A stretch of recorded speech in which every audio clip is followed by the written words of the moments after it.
You're listening to The Front Porch Show. Some shows are niche shows, talking about specific topics. Others, shows about nothing.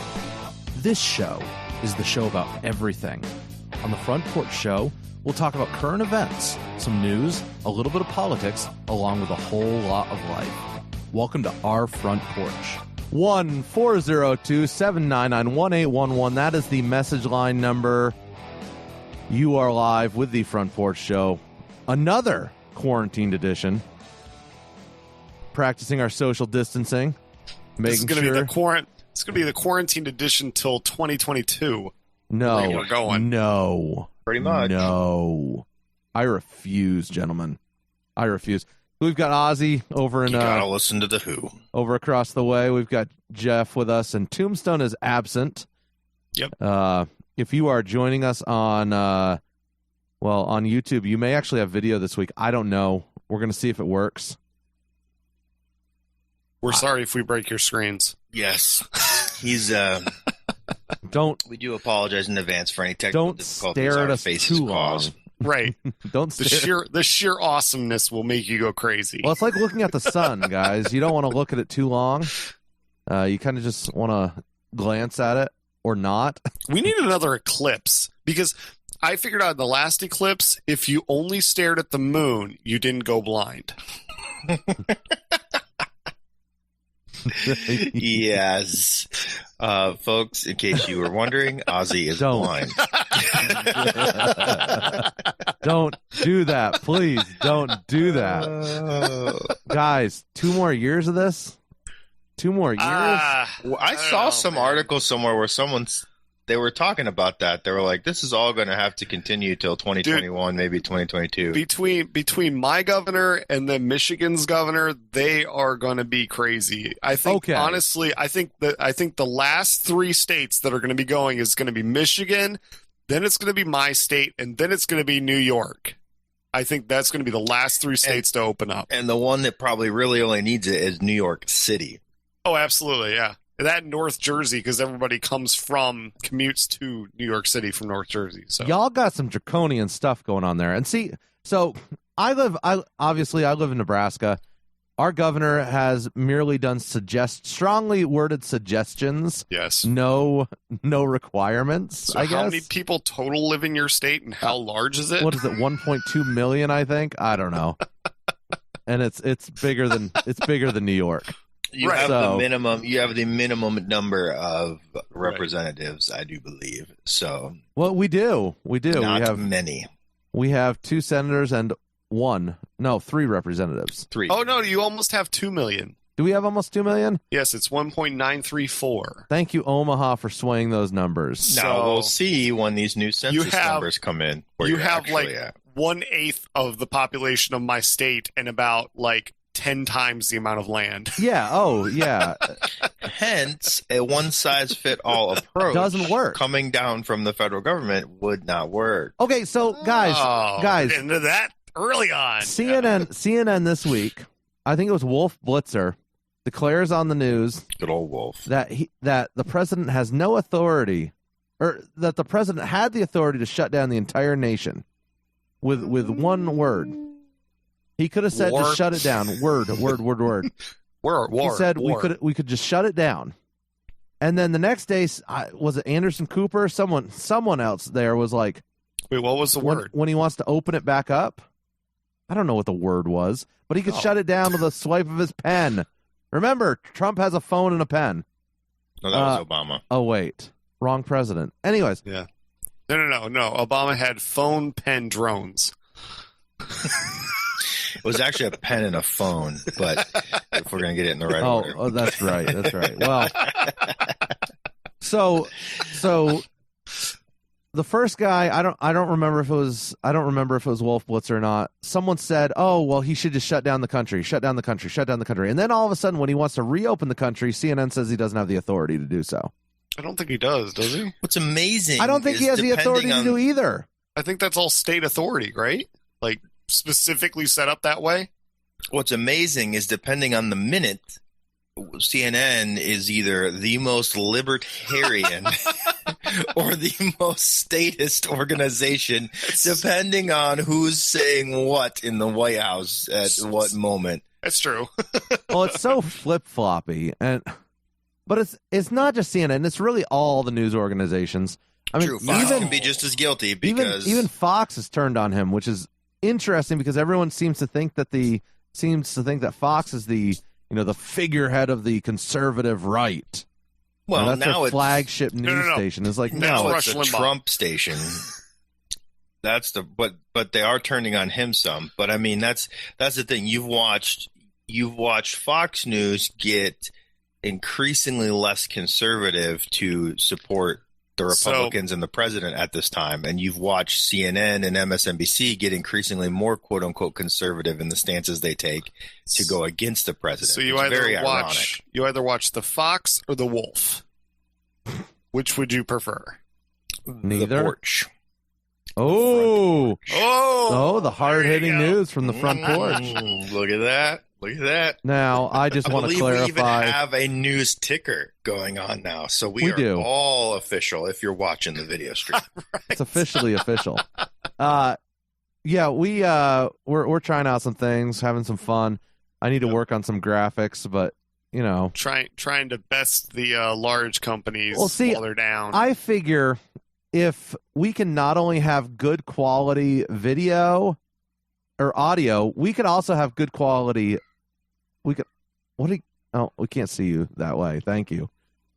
If we can have good quality audio, we can also have good quality video. And I keep thinking that too.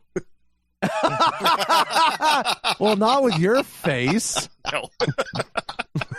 That was excellent. But no, I don't know. It's worth a try, and the video is going to make this so much funnier because of the random things that we do that everybody can't see. It's going to make it less funny because we've got to stop doing the random things we do that people can't see. Put your shirt back on, man. Put your shirt back on. I don't know what you're... No, Ozzy, stop. See, now everyone's going to go run to the YouTube and watch the YouTube. They're not. They're not. That's not going to convince them to do that. You don't think so? No. Well, I mean... Now, when Tombstone's on, that's going to be a unique experience. If he brings back that hair that he says he's bringing back. Is he going to bring it back? Is he bringing back the Kim Jong-un? No. He's bringing back the floppy curly fro. The mullet? The fro. He posted on Facebook the other day. He had a picture. He said summer 2020 bringing back both this hair and this physique. So he's trying to lose weight and grow out the hair. Now, look, guys, one of those things is going to happen. The hair. Maybe. One of those things is going to happen, and it's not going to be the physique. Oh, man. Guys, we're practically middle-aged right now. It doesn't happen. Yeah, I'm not practically middle-aged. We can't even actually follow through on attempting to do a weight loss challenge. No, we can't. Well, look, Jeff. Or the what was the 0.5K? It was the 0.5K. Guys, the government put the kibosh on that. The government shut down the 0.5K. The government destroyed that for us. The government. Let's go protest. Okay, Jeff, I got to ask you about that. Did you protest in Lansing? I was not there. I found out about that the day before it was happening. I got invited to some group on Facebook, and I haven't actually even joined the group yet. I just got invited to it, and I see some of the stuff. And I didn't know enough about it or the organizers of it or really have time to even plan to go to it, so I did not attend it. I kind of like to know what I'm joining in before I just grab my pitchfork and join. Well, before all of a sudden you show up and you find swastikas and exactly. Right. Now this was not that, and I found out about it so last minute. I was like, this is going to be 4 people at the Capitol honking their horn trying to do Operation Gridlock, and no, they had the roads shut down around the Capitol for the most part. Now comes the counter. You get all the people crying and whining and accusing that they blocked all the roads and ambulances couldn't get through and doctors couldn't get to work and they were disturbing patients in the hospitals in Lansing, and so they were causing more issues. But then you have the counter arguments, and I've seen stuff straight from state representatives that say, no, actually, everyone left a lane open. They left the entrances open. And you see pictures where, like, the street is blocked, but the entrance to the hospital is open. The guy that runs the one, like, head doctor at the hospital, or whoever runs the one hospital that people were claiming that an ambulance was blocked from, they said, no, everyone got to work. Nothing was blocked. No ambulances were blocked. So it seems to be that it's your typical instant bleeding heart. You know, if Antifa was burning down half the city, they would be like, these are just good people that are upset with these Nazis in charge. But, you know, since they're not. But since it's people with their, you know, honking their horns. Now, the thing is people still don't know how to look smart. Like, because it was quickly put together. I need you to explain this a little better. I want to know. People don't know how to be smart when they protest. So, first off, some people are right saying that it looked more like a Trump rally than a protest because you got a lot of people with their Trump flags in their trucks. You've got people, like, the idea was, since you're technically supposed to social distance and all this stuff, stay in your vehicle, gridlock the streets around there and honk your horn and let them know you're there. You had lots of people getting out of their cars and standing out on the lawn with signs, not social distancing, not wearing masks. What signs were there? Was it like Trump sign, Trump MAGA? There was some Trump stuff. There was also signs specifically about just lifting the lockdown and you know, recall Whitmer and whatever. There was one big sign. I forget it. There was one big sign that was specifically about the lockdowns and stuff. There's a picture. I actually hadn't confirmed that it was from there, but it definitely looks like it's legit and from there, where someone has, like, essentially painted down the side of their truck. I think it was actually, like, more pro-Trump than just about the shutdown, but with misspelled words. And so, you know what I'm saying? You've got your classic, like, bumpkin, you know, which I don't know. I'm trying not to offend people, but, like, you have people that just, they have a lot of passion, but not a lot of sense when they're, you know, that seems protesting. To be very, very, very prevalent right now. Yeah. And no, because I haven't unfortunately been able to participate in some, but, like, there's different states I've lived in. There's, like, a yearly firearms rights rally, if you will. And because it's every year and it's a year-long thing and it's by a reputable organization, it's planned all year. The only thing that would make it, you know, people think that people look crazy are people open carrying weapons. So if you're someone that thinks a guy open carrying his rifle at this rep, but it's not wandering around to a McDonald's doing it on a random Tuesday. It's there for the rally. And that's kind of the purpose of the rally. So you get your classic news shots where they see this slightly overweight guy carrying his rifle with a vest on, and slightly overweight. Yeah, that's normally knocking on death's door. Overweight. True, some of them are. But as far as the organization of it, and no stupid signs, and everyone being calm and polite and cleaning up after themselves, like, those things usually go down without a hitch. This was probably a little different. I just came to the realization, because I'm looking at pictures of the rally and different signs and stuff like that, and most of them are like, you know, we need to get back to work and, you know, yada, yada, yada, all that stuff. And then you see the signs, it's like flatten the curve, not the Michigan economy. So I'm actually genuinely curious on how this has impacted the flat earth movement. Because flatten the curve. They're not picking up people left and right. There were probably a couple of flat earthers out there. I don't know. But that being said, what was funny to watch some of the people on Facebook, like, quote unquote, violently react, like, just their instant reaction of these terrible people. How would you like it if one of your family members got sick? You obviously don't know anyone that's sick, blah, blah. You'd rather see people die. And it's like, no, again, why does everything have to be an extreme? If you're worried, if one of your primary focuses is the economy and the economic impact and all the second, third order effects on lives that's going to have, Why does it instantly have to be you want all the elderly people to die? And then for the same token, if you're worried about the virus, why does it have to be that you just want to nuke the economy? Yeah, agreed. Because we've had some of this discussion back. I've accused you of that, wanting grandma to die. Yeah, exactly. You of wanting to nuke the economy. So it makes for, between us, it makes for fun banter during a random day of quarantine. But yeah, neither one of us hold those extreme views. And in fact, I am, based on the information coming out now, especially out of Stanford, where they did that test on a huge portion of the population. Where was that? Hold on, let me bring that up. There's been one in Germany. There's been one, and so tests keep coming back suggesting that, based on the antibody tests, that let's see, where was this? This was Santa Clara, California, and they say between 48,000 and 81,000 residents of Santa Clara, California, have already been infected with the coronavirus, based on a new study. They took a sample of 3,300 residents, did blood tests, and they found that most of them had antibodies, and so that suggests that the fatality rate, which is running at 5.2% of confirmed cases, that being the point, that being the very, very clear thing. Numbers matter in this game. Statistics matter. And this is what I've been saying, and this is what Jeff's been saying for the entire thing here, and maybe Ozzy too. I don't know, but I've been just arguing with Jeff. So, yeah. But it turns out that, like, even Iceland did tests that suggested that 50% of people were infected, and that they have no virus symptoms. Right.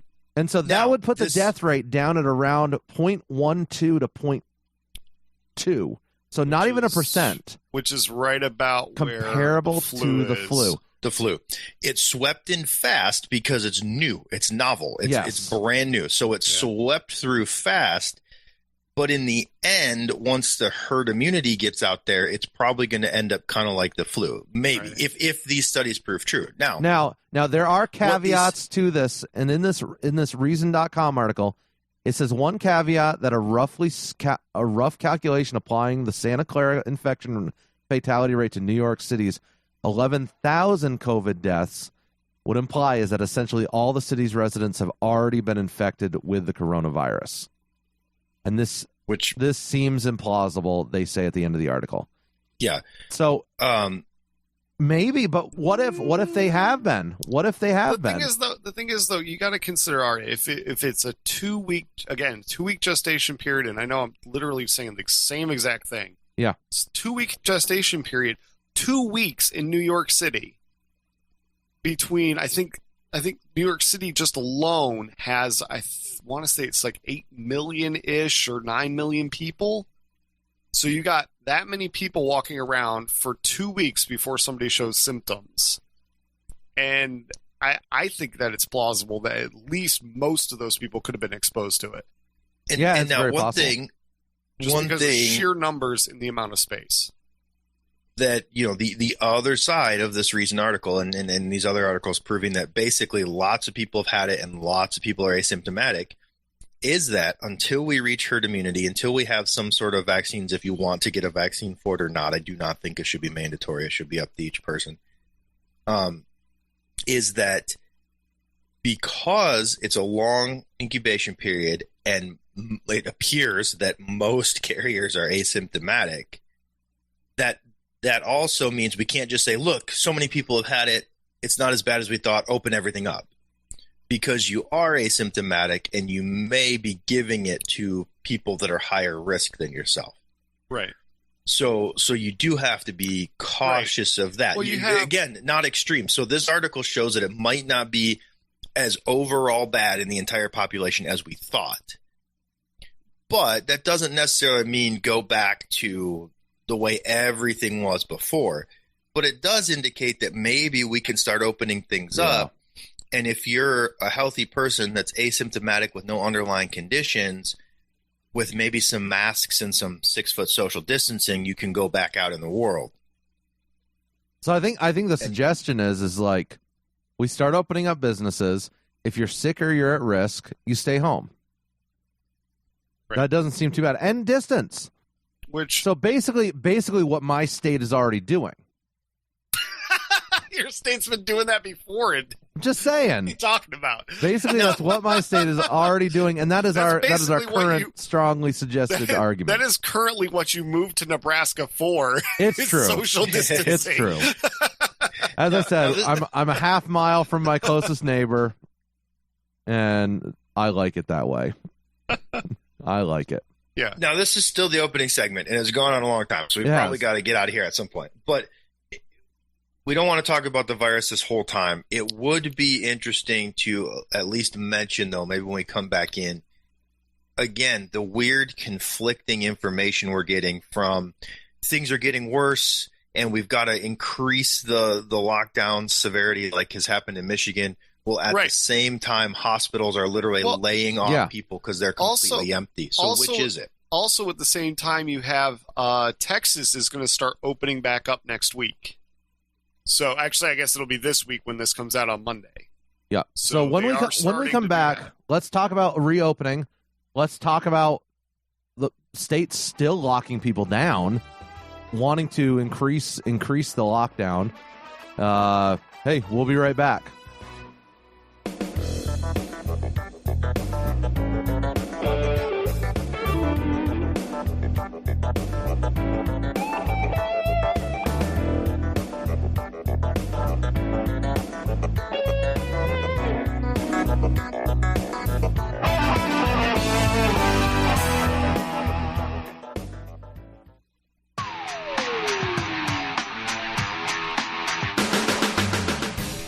Our Army manned the air.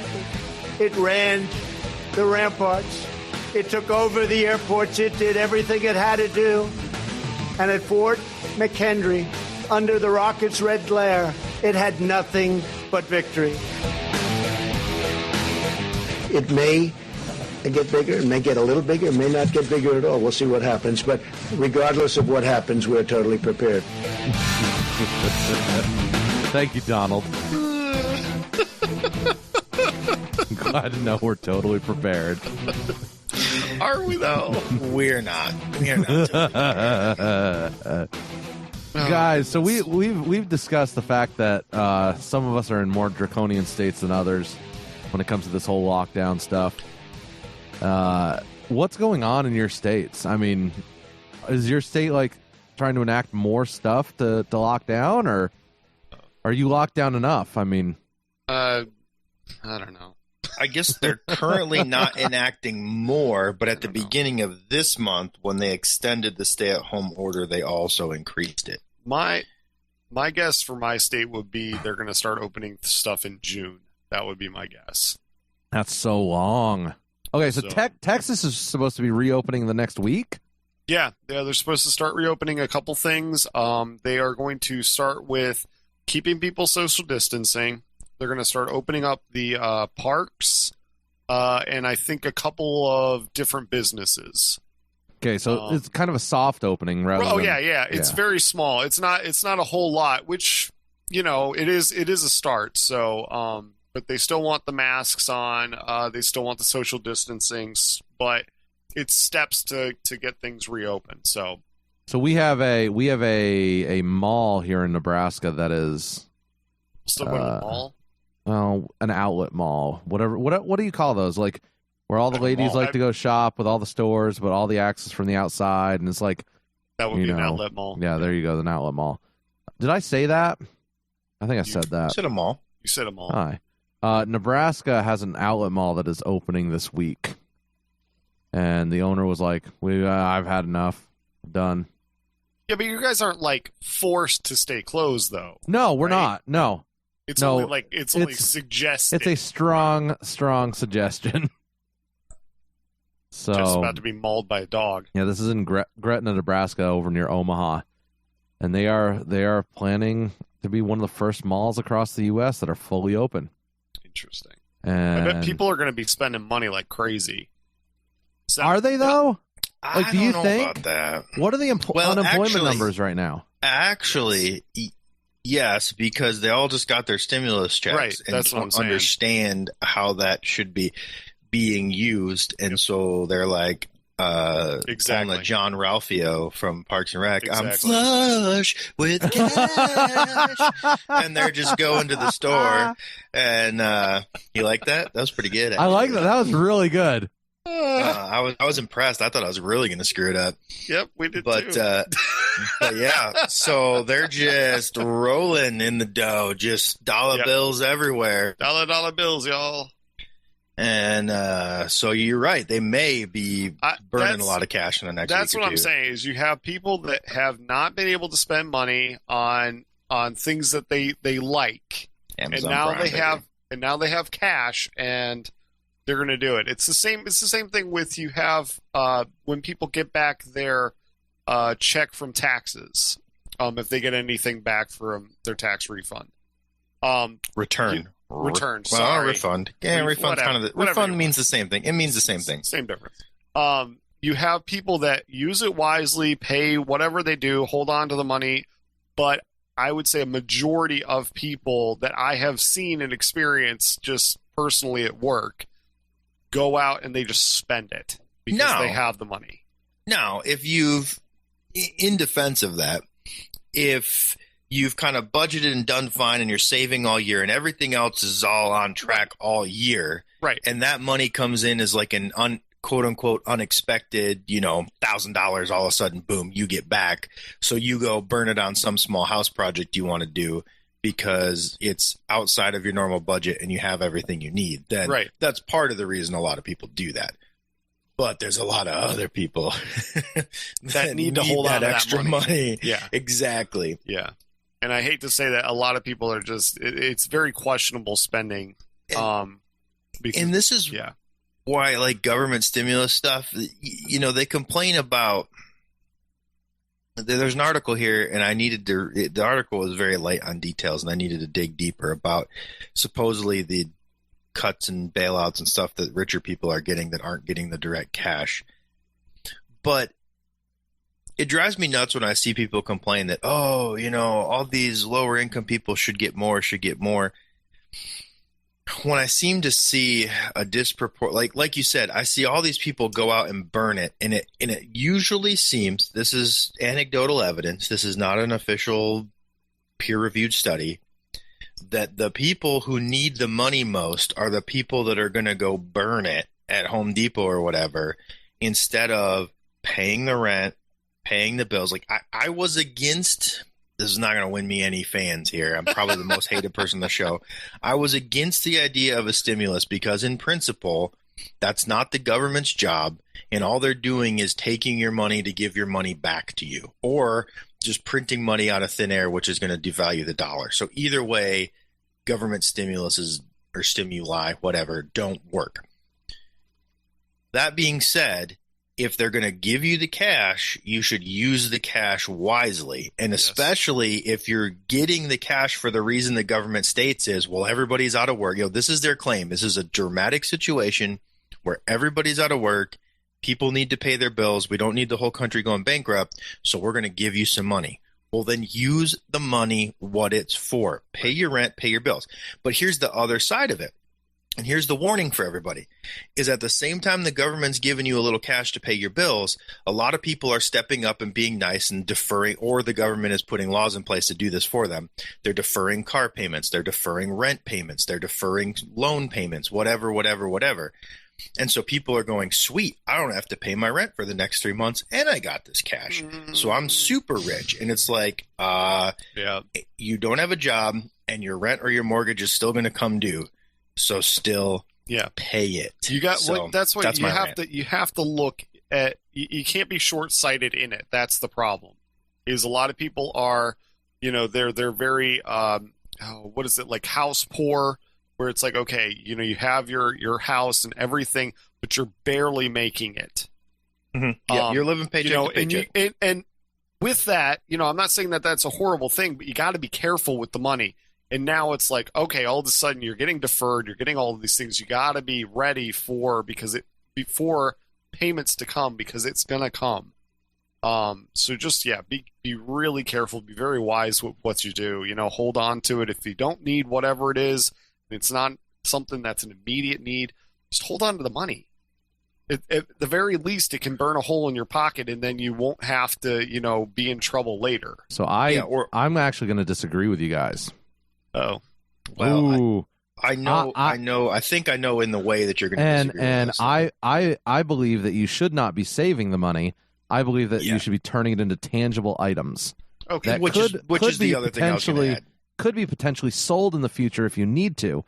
Because right now in our country, we've got a very funky financial policy, which is it's not very funky. It's just ridiculous, where we just print money and give it away. We just print it. And now that the Fed is combined with the Treasury now, they can do whatever they want. They can cook the books, and they can add an extra zero here or there if they want to, and it doesn't really matter. And so basically, we're looking towards a time of inflation coming up. Right. Very soon. Absolutely. Right. And so the question is, how do you make that work better for you? So, and that's putting it into things or paying off. And actually, so here's the other thing. Debt, no. Yeah. Your debt in an inflationary situation, having debt is actually better than not having it at all, because in an inflationary situation, prices will go up, and also wages will also artificially inflate. Which means you'll have more money to throw at your debt, which means... And your debt stays like the dollars you borrowed are the dollars you borrowed. And so it seems... You borrowed them as $2006, and you're paying them back as $2020, and $2020 are worth less, but they're going one for one. Especially if you've got a zero interest rate. Right. Exactly. If you have a zero interest rate, it makes sense. Now, may I just say, this is not financial advice. This is not financial or legal advice by the Front Porch Show. Now, it may not be wise to do that. To Ozzy's grown point, I understand. It may not be wise, and I'm doing everything I can to get rid of some of the debt I have. But I'm also turning it into tangible items that I know I need if there's inflation in the future. So we actually use that money to throw at some purchases that we've been putting off for a while, like a rototiller. I will be buying 100 gallons of milk in the next week. Well, right. Yeah, Ozzy bought toilet paper with his. Can you freeze milk? That's a fun story we've got to get to later in the show, of the manager who went nuts on the guy who tried to return his toilet paper. But to try to ease Ozzy's concerns and balance it with Mathis is right as far as the economic inflationary effect on the dollar. That yes, if you borrow money and this year and 10 years from now the dollar's worth less, but you're paying it back 1-to-1. Now, for example, like I have a car loan that's 0% interest that we're making the payments on. Hold on. What? How did you get that? Amazing credit and a good. We bought a brand new car, 6 years, 5 or 6 years, 0% interest. Jeez. Yeah. Really? Yeah. It was. Trust me. We went looking for I think mine was like 1.8 or something. We went looking for a good used car. No, I'm sorry, 2.8 or something. We went looking for a good used car because we didn't think we could buy new, and we couldn't. We were looking for more of an SUV that my wife wanted. Couldn't find it in our price range. Told the guy what our payment price range was, and he was like, "Oh, I can get you into something in that payment range, no problem." And then we started talking. Yeah, 0% interest. Boom, no problem. What in the world, we got man? that a couple of years ago, yeah. And so I'm making the payments on the car. If you make the minimum payments, it'll be paid off in the term.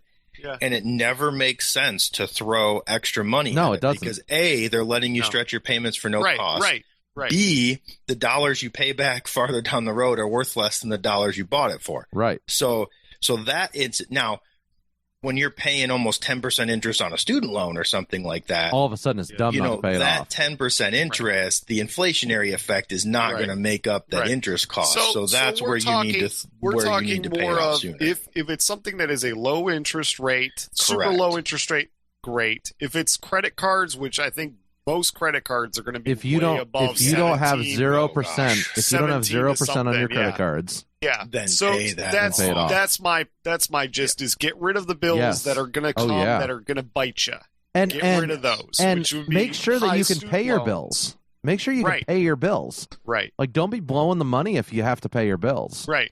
Right. You know, the thing is, if you can just take the government check, this is my theory is, if you can take the government check and like we're paying off part of our credit card. Yeah. Right. Genius. So if you could take your check and you could pay off all of your credit card and all of a sudden you have an extra $200 a month in your pocket. Yep. It's brilliant. That is a great investment. Because then you can turn around and save that $200 a month because you've obviously been making it while paying that $200 a month. Hopefully, you've been making it. Right. So now you can turn around and save that or put that onto more debt. Right. Right. Exactly. That's kind of the question. So that's kind of the game I'm using with this again. Personally, principally, I kind of wish that the stimulus hadn't happened, but it did happen and I couldn't stop it. And depending on how you look at it, it's surprising the number of like libertarian folks that are actually kind of for this because they're saying, hey, it's just money the government stole from me that they're giving back to me. So it really depends on how you look at it. Yeah, but either I think way, it's still going to bite us next year. Yeah. It might. I got to read more into that. But long story short, it's there. They gave it to us. I guess I could turn around and pay it back to the government, but at that point, you're an idiot. Okay. So here's another question for you guys. Okay. Everyone's talking. Just to continue your thought, Jeff. Just cut Jeff right. I know. I'm sorry. To continue. So much for continuing my. To continue your thought, like though. Little whip puppy. There. You mentioned. You mentioned. You know, every adult person got $1,200 a month. It's gonna bite us potentially in the future. Yep. $2,000 a month. They're talking about for the next 6 months through the duration of this thing. It's at this point, again, in the words of Hillary to Clinton, at this point, what difference does it make? That was Bill Clinton. Was it Bill Clinton? Basically. Oh no! No, it was Sorry, Hillary. I'm mixing it up. That was Hillary. That was Hillary. No, Bill Clinton said I did not have sex with that woman. No, he said, "What is the?" Depends on what the meaning of is. Well, that too. That too. But you're right. At this point, what difference does it make? Was Hillary in reference to Libya, I believe. Yeah, I mean, so what difference does this make? I mean, our fiscal policy is just ridiculous right now. Why not just cut checks to everyone? Who cares? We'll see, and that's by taking this unpopular stance. That's the mentality I'm trying to fight. And I agree with you. I think it's ridiculous. You're right. Technically, in the long run, if you view it as a lost cause, what difference does it make? Now, okay, going off of that, all right, so say that they do this. Is this going to slow the economy so much from getting back to where it was? Meaning the stimulus? Meaning it doesn't give people it doesn't give people the incentive. Correct. You have no real incentive to get back to work. You have no real incentive to do, you know what I mean? So that's the argument against universal base income, which I don't disagree with, but at the same time, do we think that people inherently want to actually do something? No. Like I don't know. I think that's been proven for a large portion of the population. I hate to say, but you have so much stuff as far as like online. People don't like to interact anymore. There's just from experience with people that I know that we hire every single year for summers and stuff, like a lot of them just don't want to work. Well, it's not even that. Paycheck, but they don't really want to work. Yeah. If it's more profitable to sit at home, right. I mean, that's true of everybody, I think, right? Like, right.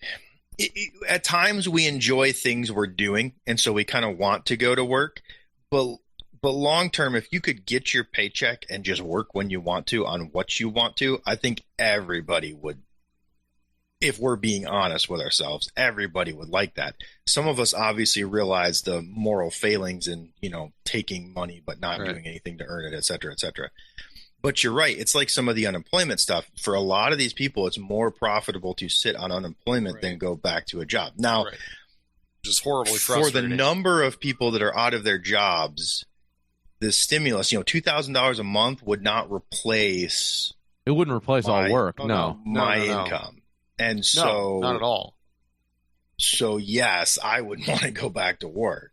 Well, right. And I think that's the thing is that all of us would like to. From a business standpoint, I figure I've lost 60% of my profits or 60% of my revenue. That's rough. and that's hard. And I know other folks are looking at losing jobs, and right. It won't fix it, but it would certainly make things a little bit easier, I guess. And I'm not asking for that money. I don't even think it's a wise decision, but I understand that people are in the situation where they may need that. I've got opportunities that open up all the time. It's the for same work, thing. so I'm not worried about it. It's the same thing with unemployment. Unemployment is there when you need it, and I don't have a problem with people taking it when they need it. I don't have a problem paid into with the system. You should get the benefit. Your employer paid into the system. It's a government mandated insurance program. Is what it is. Right. And I don't have a problem with if you need it, take it. But the goal of it is to sustain you till you can get back on your feet. Right, and it's to not stay on it forever. And the hard part is if you keep pumping money and pumping money and pumping money, it takes away that incentive of trying to get back on your feet. So here's a question for you guys. Okay. No, I'm to bounce off the unemployment thing. We're seeing that some states have higher unemployment rates than higher unemployment payouts than others. Some of them are like 50%. Some of them are 80%. Some of them are other. Some of them are anywhere in between.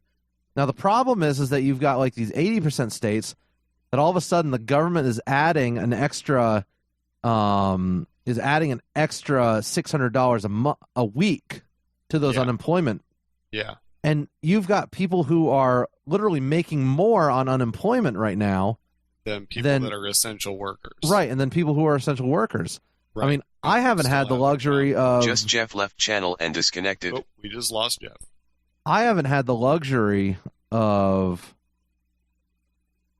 I'm going to write this down real quick. I haven't had the... Are we going to wait for him to come back? You going to jump back, Jeff? Yeah, come back in.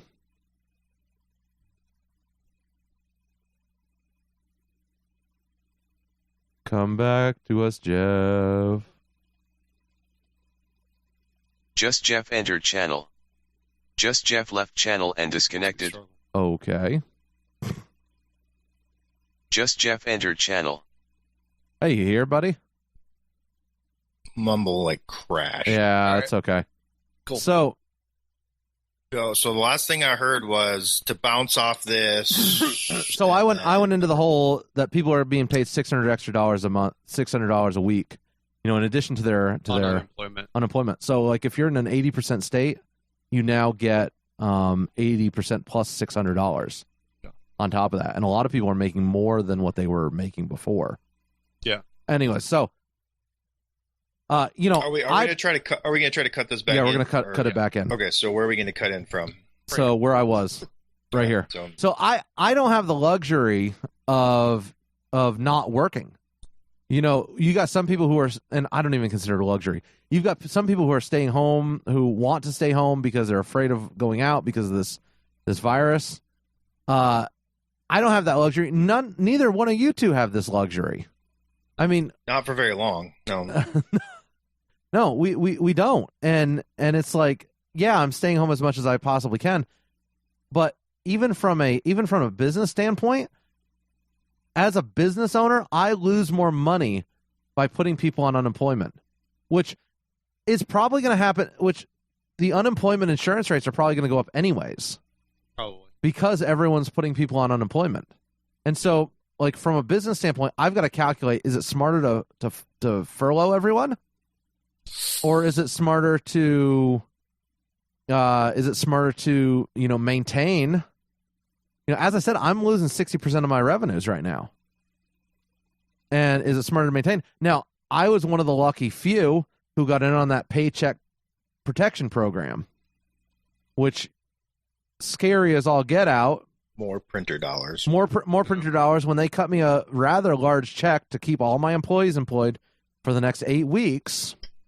Yeah, so when are our checks coming in the mail, by the way? Yeah, I wish the Front Porch Show was into that. Too bad. Yeah, because, we've struggled with, having to get all of this stuff and our equipment in our homes and doing it separately instead of all setting being up in the a same recording state. studio. I know. It's rough, I think I need at least like a new computer and some other things. So, Well, that's not covered by the Paycheck Protection.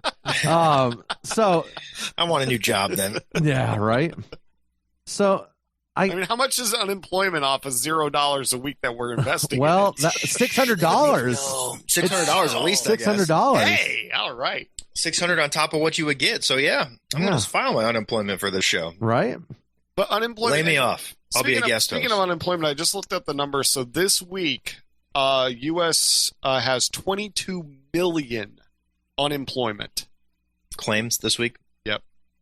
That's new claims this week. Crazy. Or is that total? I think that's total. I think that's total claims, which is crazy. That is a crazy amount of people. Yeah, I think it was 5.2 million this last week.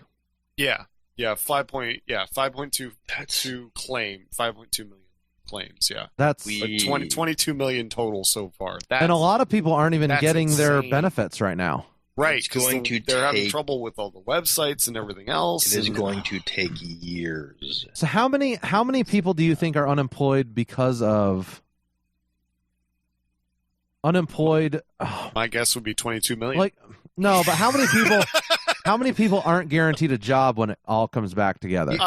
You're basically saying how many are going to be stuck unemployed because their job ceased to exist. Yes. I would say I don't know, half. I would say maybe a third or a quarter. I would probably say that, yeah. That would be my guess. See, the trouble is I was reading some interesting articles about this.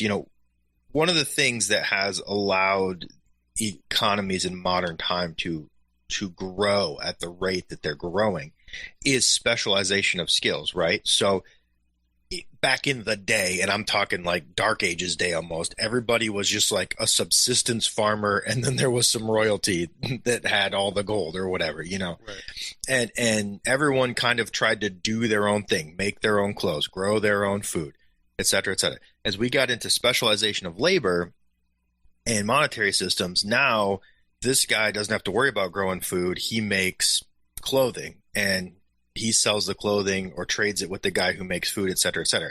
And now economies flourish because each person can specialize in their skill.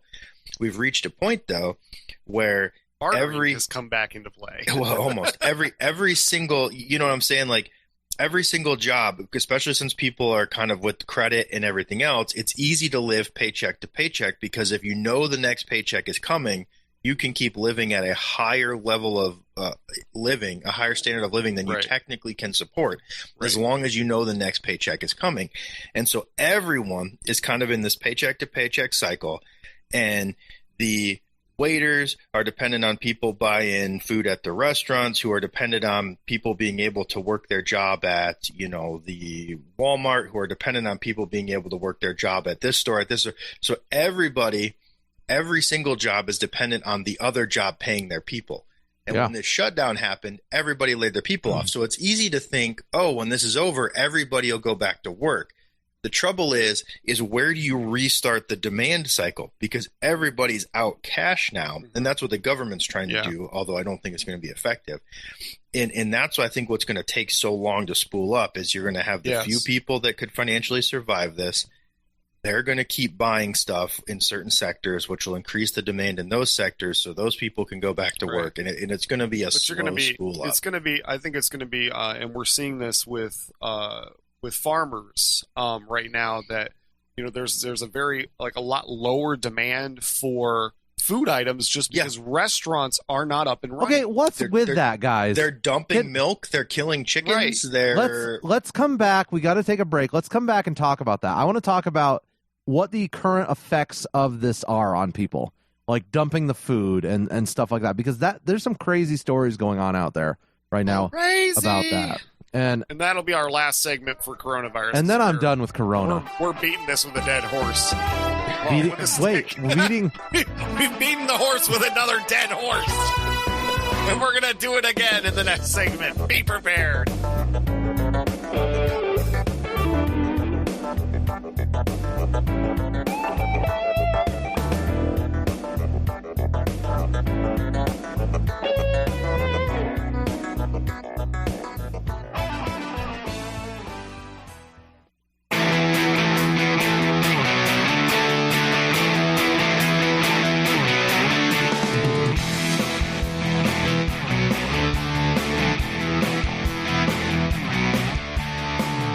We're back, gentlemen and ladies and children and folks who aren't sure what they identify as. Oh, boy. I'm trying to be all-inclusive, Jeff. Tombstone at the Front Porch Show. Yes. .com. .com. Just wanted to make we sure haven't used that in a long time. Oh, we should. We should use that much more frequently.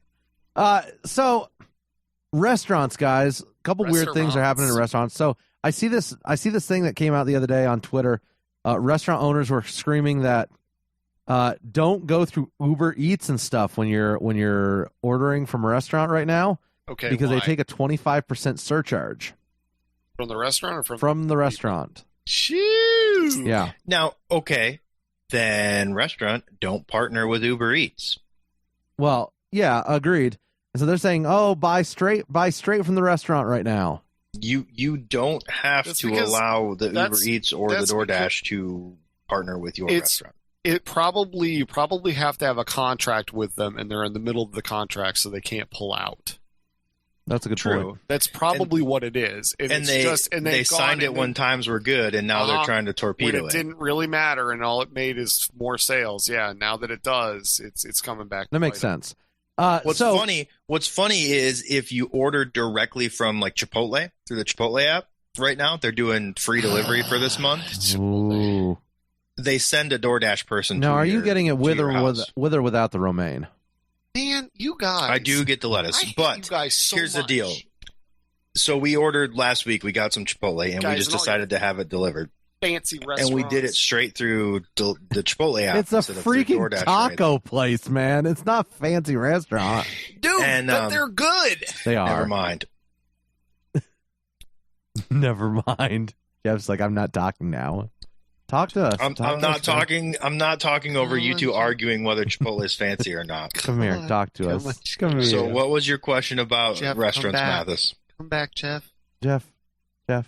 Nope. You tell me one of our biggest complaints is Jeff, talking over each other, and I'm not talking. Sorry, over that. Jeff. Continue with your story. You ordered Chipotle with your wife. It's done. It's done. And y'all had a nice romantic evening eating burritos. We need to have a mute button for him, Ozzy. We need a mute button for him. Chipotle is good, though. Chipotle. All right, well, now that we killed that. Okay, so now, Jeff. Get out another horse to beat. Jeff's like, I'm taking my toys and going home. The thing I was trying to say was that Chipotle, even if you order direct from them, uses DoorDash to send the stuff to you. Really? Yes. Chipotle is also a large chain, though, so I have a feeling that it's probably more beneficial for them. I think the point is they already have the partnership with DoorDash, so instead of hiring delivery drivers, they just order up a DoorDash driver. It's also good PR. It's also really good PR that you're trying to take care of the customers. So it's going to come back and benefit them in the end. I hate to be cold and callous, but no, that's not cold and callous. That's how it is. They did free delivery for the month. They used DoorDash. The reason I found that out is because A, the person that showed up was a DoorDash driver, even though I ordered from them, and B, they got my order completely wrong. And so I called the store. I called the store. Well, it's funny because my wife's was exactly right. Mine, even though I have my name on the lid, instead of having like the sticker they normally put on with your name, it was handwritten on there, and somebody mixed up the containers, even though they just wrote my name on it. So I called them, and they refunded it, plus like Chipotle corporate gave us a free meal for 2 or whatever. But when I called the store, he went all Karen on them. The store owner was like, well, I'd have to order up another delivery driver, and it's through DoorDash. Like, I can't just do that since it's through DoorDash. So he basically explained they're using DoorDash drivers. That's all I was trying to say. Huh. Did you get your right meal? Were they? No, I just took the refund and ate the bowl that they gave me. Were they confused when you called up and said, hey, this is Karen, and then you started talking about Jeffrey's order being wrong? It was actually Caitlin's order. So. They were like, you mean Caitlin? No, Karen. No. I simply filled out the survey because they say in the app, we want to know how your order was. Shut up, Karen. That's wonderful. He's gonna leave. You know that, right? No, I don't want to run him off. I really don't want to run him off. So what you guys are saying is when you pay good money for something and receive the exact wrong thing, you don't let the company know they. No, you let them know. You did the right thing, Jeff. Yeah. You did the right thing. It's so wonderful. Yes, it is. Great job. Okay, all right, so let's get back. So to the right now, restaurant. restaurants are selling their bulk purchased items like out their front doors. I saw an article the other day floating around. In states where the restaurants aren't allowed, obviously, to be open, they are now selling like the stocks of toilet paper that they have. I saw that. in order to just make some sort of money. I mean, I can't blame them. Yeah. At what point are they going to get in trouble for that? Because that's not what their business license allows them to do. Frankly, I don't care. I don't care. I know, but I'm just saying, like, that's the next step. The government comes after them because you're allowed to sell chicken, not toilet paper or whatever. So that's what I want to know. I want to know when there's going to be a case of Chick-fil-A that comes up for sale. Oh, never. Chick-fil-A will not do that. Okay, so I went to Chick-fil-A on Thursday this week. I bet Chick-fil-A is still doing making ends meet. There was 100 cars waiting in the drive-thru. Right. No exaggeration. It's obviously physically impossible to do the same volume without inside and outside sales. So there's two. But I bet Chick-fil-A's giving it a best shot, man. There are two. They are so efficient, it's ridiculous. Two entrances to the Chick-fil-A in Sioux City because it's in like a mall parking lot. One of the driveways was out into the main road. Jeez. It was parked out into the main road, so it was probably a quarter mile long of traffic. Man. And so I snuck in another entrance and was able to finagle right in line in front of everyone. So you're a terrible person. I know. And at Chick-fil-A, you're gonna get struck down. I know. I figured it was okay because I was eating that Jesus chicken. So gotta make sure we get those. I was evening it out, right? That does not make it better. That makes it worse. Gotta make sure we support the donations to the abortion providers. Oh, good grief, man. Pull it back out again. The big guns are coming out. Pull it back out again. Oh. Now, but it is good chicken. This is one of those things. All right, to get back to what we were talking about with the restaurants, I think the restaurants are going to be the thing that takes one of the longest times to get back up to speed. Because I agree. think about it, even if you open up the restaurants next week, how many people are actually going to be going to them, and is it going to be the same volume that it would have been before? Everybody who for the last 2 weeks has been eating their own cooking and realizing, I don't know how to cook, that's why I go out to eat every night, will be instantly flooding back to all the restaurants. Jeff, how often do you guys eat out? Way too flippant. Like 7 nights a week. How long? How many? I can't even put, sadly, before all this, it was probably like 4 to 5, it seems like. I don't know that it was really that many, but it's a lot. It's way too many. A week? Yeah, I would say maybe 2 times a month, 3 times a month. Yeah. 2 or 3 times a month. So we do Sunday lunch in town with our friends. That's about it. Yeah, we ate out way too much. We might do another time, but yeah, no. Well, and it's hard to judge too because I'm gone so much from my job that Don't worry. Easier for your wife to grab something on the way home from work. Then we'll judge you. It's to grab something, and then I'm on the road, so I'm obviously grabbing something. So for me, it feels like I'm eating out every day. Yeah. No, I understand. I mean, when I'm working, I normally grab something when I am working. So that makes sense. So, what was the other thing we were going to talk about this about segment? Farmers. Yeah. Killing chickens and burying fruit and vegetables, so, and yada, yada, yada, which... Massey comes out, Senator Thomas Massey, or Representative Thomas Massey comes out the other day with an article saying he's out of Kentucky. He says that farmers are going to start having to kill their livestock because meat processors are shutting down. So Sioux City shut down their meat processing plant, and supposedly they're 4% of the pork in this region or in the U.S. This country, I believe, yeah. Yeah, 4%. And then in Pennsylvania, I was talking with a friend of ours who said that a beef packing plant out of Pennsylvania is also shutting down for, who knows how long. Yeah. And they're saying that, good grief, 4% of the meat in the country? Yeah. That seems crazy that people would just start killing their livestock. Yeah. Now, that's my question is why. I understand why the processing plants may be shutting down because there's no demand, and so that could take a hit on our food supply. What I don't understand, and maybe Mathis, you can enlighten me on some of this, having some of that agricultural background. Is it just too expensive? Like they planned to feed these cows for X number of months, and now if they don't get sold and slaughtered now, it's too expensive to keep feeding them for like 2 more months when demand goes back up? Or you may not be able to eat enough to Or feed do they hit a window? Do they hit a window where like the chickens are too old to sell, so that people aren't going to want the meat? Yeah, or what's the deal? Yes, and yes. So you run into that food issue where it's not available. Farmers are buying up feed like crazy right now, they were saying. You've got once the animal gets too old, it doesn't taste good anymore. But I mean, is that old window in years or in like weeks? Weeks. Especially when you're talking about a chicken. I mean, so chickens grow like the chickens you buy in the store are like 8 weeks old. So really? Yeah.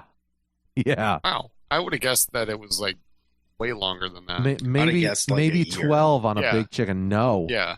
No, I would have guessed. Yeah. No, chickens grow so fast. I would have guessed months, like within I don't know, 6 or 8 months is what my guess would have been. Pigs are 8 months. Pigs are real quick. Pigs are 8 months. Are real quick. Chickens are about 3. Like your small roasters are 2 months, and they feed them. And the problem is after that 2 to 3 months, all it is money. You're not getting any return on your meat. And so after 6 to 8 months on a pig, you're not getting any return on that feed either. You're feeding them more, and you're not going to make what you fed. Yeah. So it just doesn't make any sense to keep going with them. That's crazy. And so same with cows. Cows the same way. Like if you can have a cow that you can get rid of at that prime weight, most cows sell in the fall, and then they go to feedlots and they're grown out a little bit. So, and cows are 18 months when they're slaughtered typically, and so that's part of the reason why beef is more expensive than pork, is because that longer growth period. And I don't. It's weird. So what we're going to do is if reports start coming out that people are just killing animals, buy stuff direct. We're going to buy stuff direct. I know how to slaughter animals. I'm fine with that. My kids know how to slaughter animals. We're just going to have a party and we'll get a couple pigs and slaughter the pigs. It's going to look like an old fashioned sacrifice ritual over at Mathis' house. Little blood streaks into the eyes. Yep, that's us. All right. It's gonna look like the Old Testament over there. We're going biblical. Except in the Old Testament they couldn't eat pigs, so no pork. Yeah. No pork, unfortunately. So I don't know. I mean, things are different. Things are definitely different. So Ozzy, you were mentioning earlier they're getting rid of veggies and stuff. Like are people do people eat more veggies and stuff when they're at home or when they're at restaurants? What I heard is that they are basically just plowing under vegetables, which is not an abnormal practice. It happens. The government pays them to do it all the time.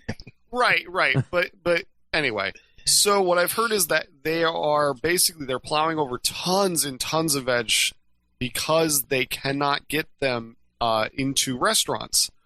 Because apparently people eat way more vegetable or way more vegetables are used in restaurants than people buy at home. And going off of my experience of going to Aldi's, get out of here. I can confirm that one of the things that is consistently on the shelf and always packed out is fruits and vegetables.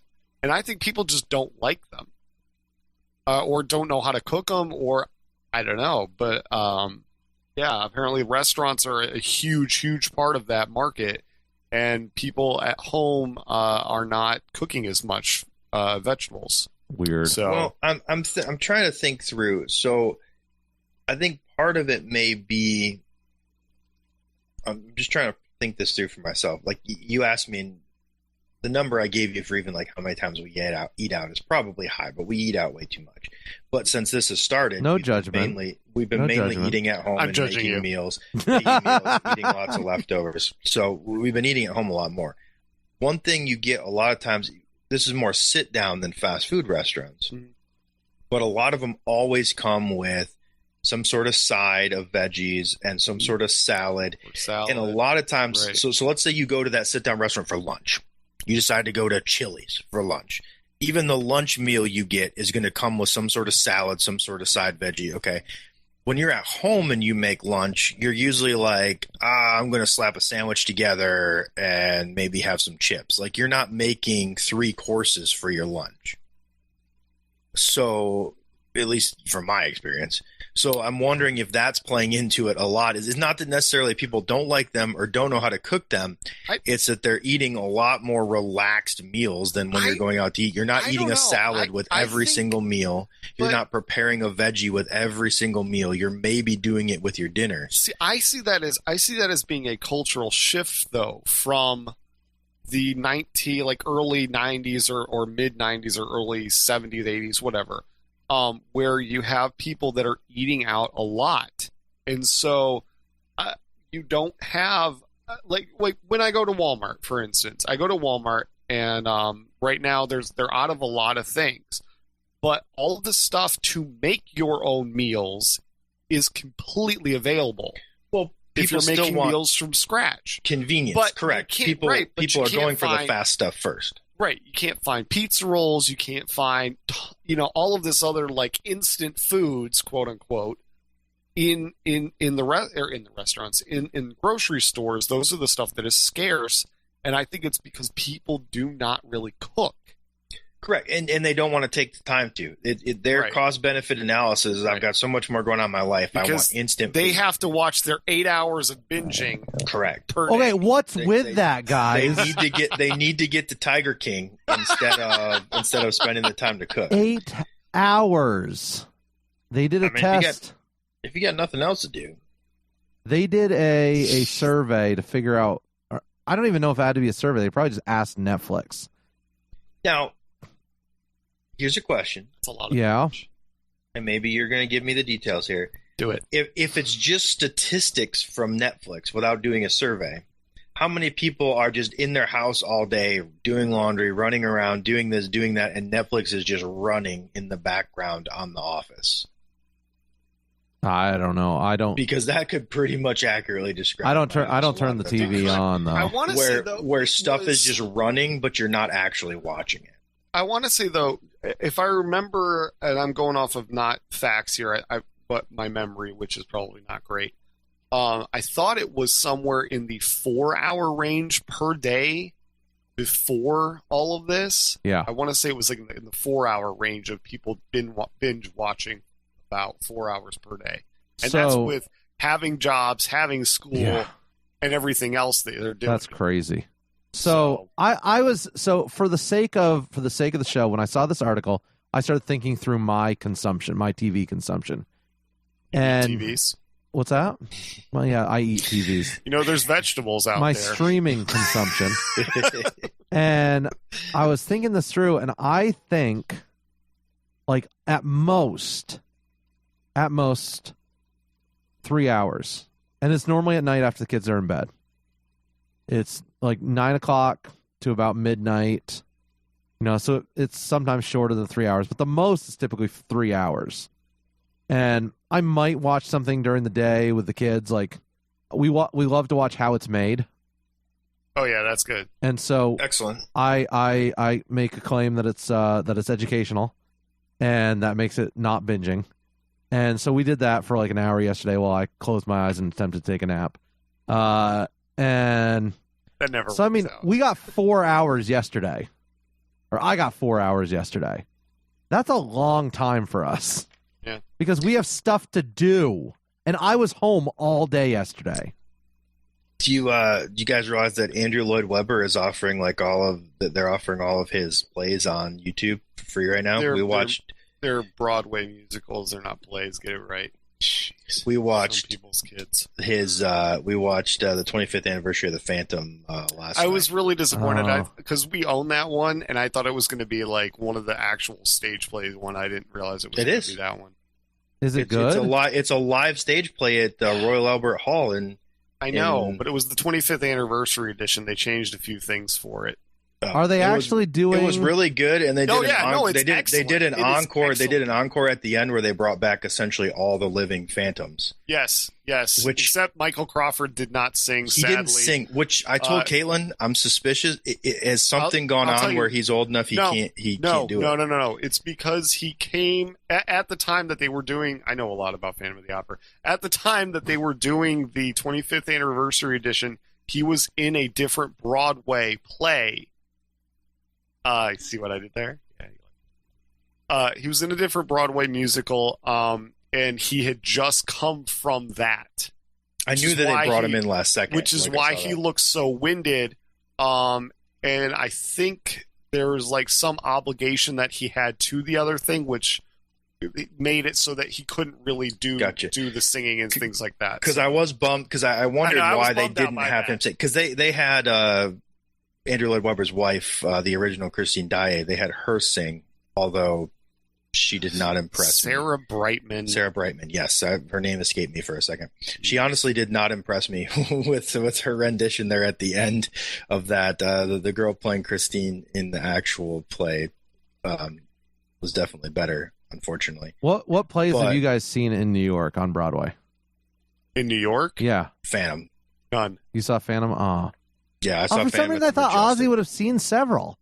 I've seen several. I've never seen him in New York, though. Really? Yeah. See, that's weird to me. I've seen Phantom in New York and Cleveland, and I've seen Lord of the Rings in Toronto. How do they fit all 15 hours into one, sitting? They make you watch the movies They do a good first. job. Oh, okay. They do a good job. They're like, oh, we're going to cut to this scene. It was good. I took Alyssa to see Romeo and Juliet. It was across from the big New York City Scientology building. That was fun. We get our energies checked when we were there. Nice. So Ozzy, then, since you've seen the 25th anniversary Phantom, I could not believe that one guy was a Phantom. I looked up all their names. The kind of like skinny guy on the end with the earring. He had a weird voice. He did not have a Phantom voice. It was rough. Yeah. Now Colm Wilkinson, he was the guy that did it in Toronto. He was really good. Did you know he was the original Jean Valjean in Les Mis? Yeah, and then Caitlin was going, I've seen him somewhere. So we were looking around. I haven't seen the original Les Mis. He played in the movie Les Mis with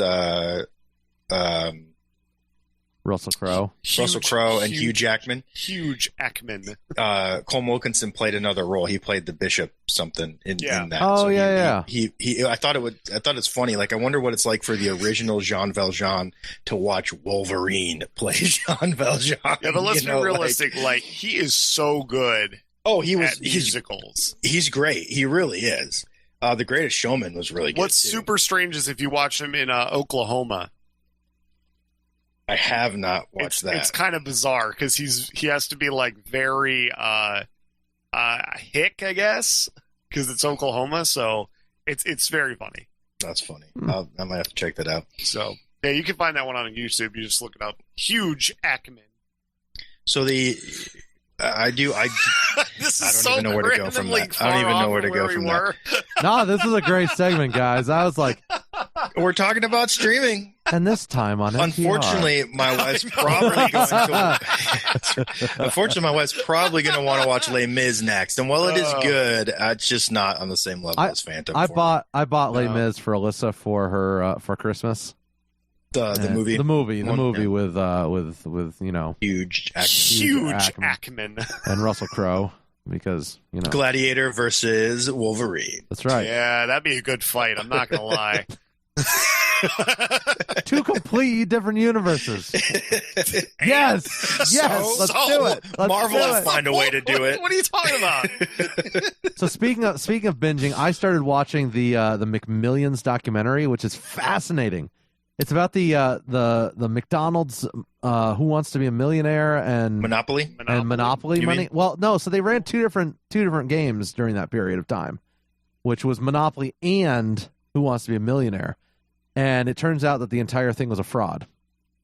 What? I don't know. I got a lot of free quarter pounders and breakfast burritos. That was the best thing to win in Monopoly because you knew you weren't winning. Right. So it's just like when you got the free food, when you're just like one of the spaces, you're like, oh, I got Boardwalk and again, it's obvious, but nobody's getting Park Place. It's so obvious who cares? now. It's obvious now. No one won it because, well. But man, give me that free quarter pounder. Scandalous. So I remember we used to go there all the time because my mother was playing. Like, she was playing hardcore. She wanted to win. And, she had, she had her little... Not? You get food along the way. I know. She had the little fold-up thing in her purse. And she was like... board? Oh, yes. They still have those. All right. Do they still do it? Do they still do Monopoly every year? Yes, they do. So here's the thing. I heard on the documentary, yes, they give $1 million out. Yes, they give out, $100,000 as well, and $50,000 and Vipers and whatever. But I don't want a Viper. Yeah, I would sell that. A bit of Vipers. I don't want one either. But I would take a bit of Vipers. They gain 30% revenue every time they run the game, which turns into $87 million. So it's genius marketing? So it's genius marketing. They're making more than they could ever dream of giving away. And I'm sure it's so rigged that one... I haven't watched the documentary, so maybe this is... spoiler alert. I'm sure that one winning $1 million piece is framed in the CEO's office and never given away each year. Well, no, it's taken by someone and given away by that individual. Okay. So, but they never win. No one ever claims $1 million. Yes, right? they do. Has someone claimed $1 million? Oh, yes. You need to watch the documentary. I do need to watch. You need to watch the documentary. That and the Tiger King. No. I still haven't watched that. Jeff, should I watch it? I am so thankful I don't have Netflix. I should watch I cannot watch it. I should watch it, according to Jeff. We're not recommending it. No, not recommending it, but for educational purposes. For educational purposes. The memes going around the internet will be so much funnier right now if you've seen it. I think they're funny as it is, but By the way, Carol Baskins killed her husband, and Jeffrey Epstein did not commit suicide.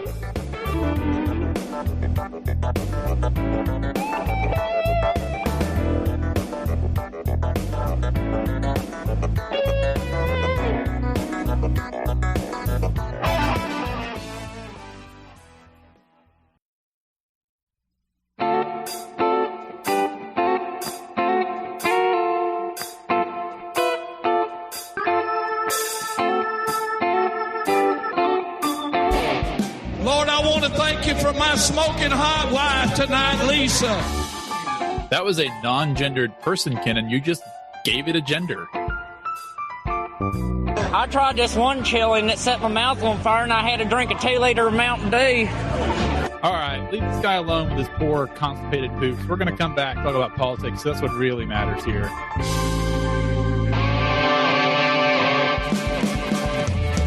We never use that intro right before we talk about politics. No, we don't. And that's the irony.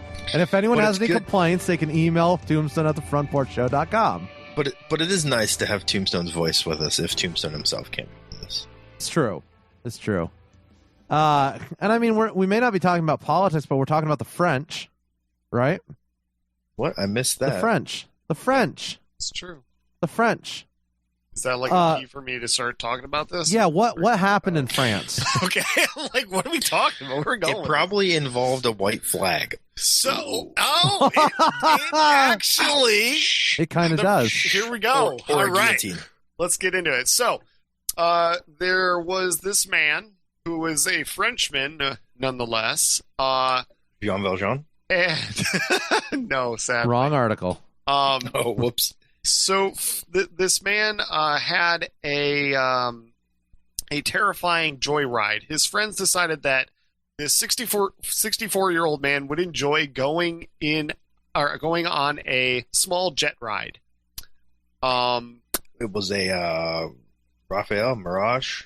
Let's see. I'm not sure what kind of jet it was. It's a French fighter jet. Right. So they decided that he was going to enjoy doing this because you can sign people up and you can do these things where it's like it's the two-seater jets. Go for a joyride in the jet. And right? I believe he worked in an industry related to the production of the jet, did he not? Or something related it's to something like that, right. So anyway, the 64-year-old guy, his friends decide that, you know what, I don't know if it was for his birthday, for something, that he would like to do this.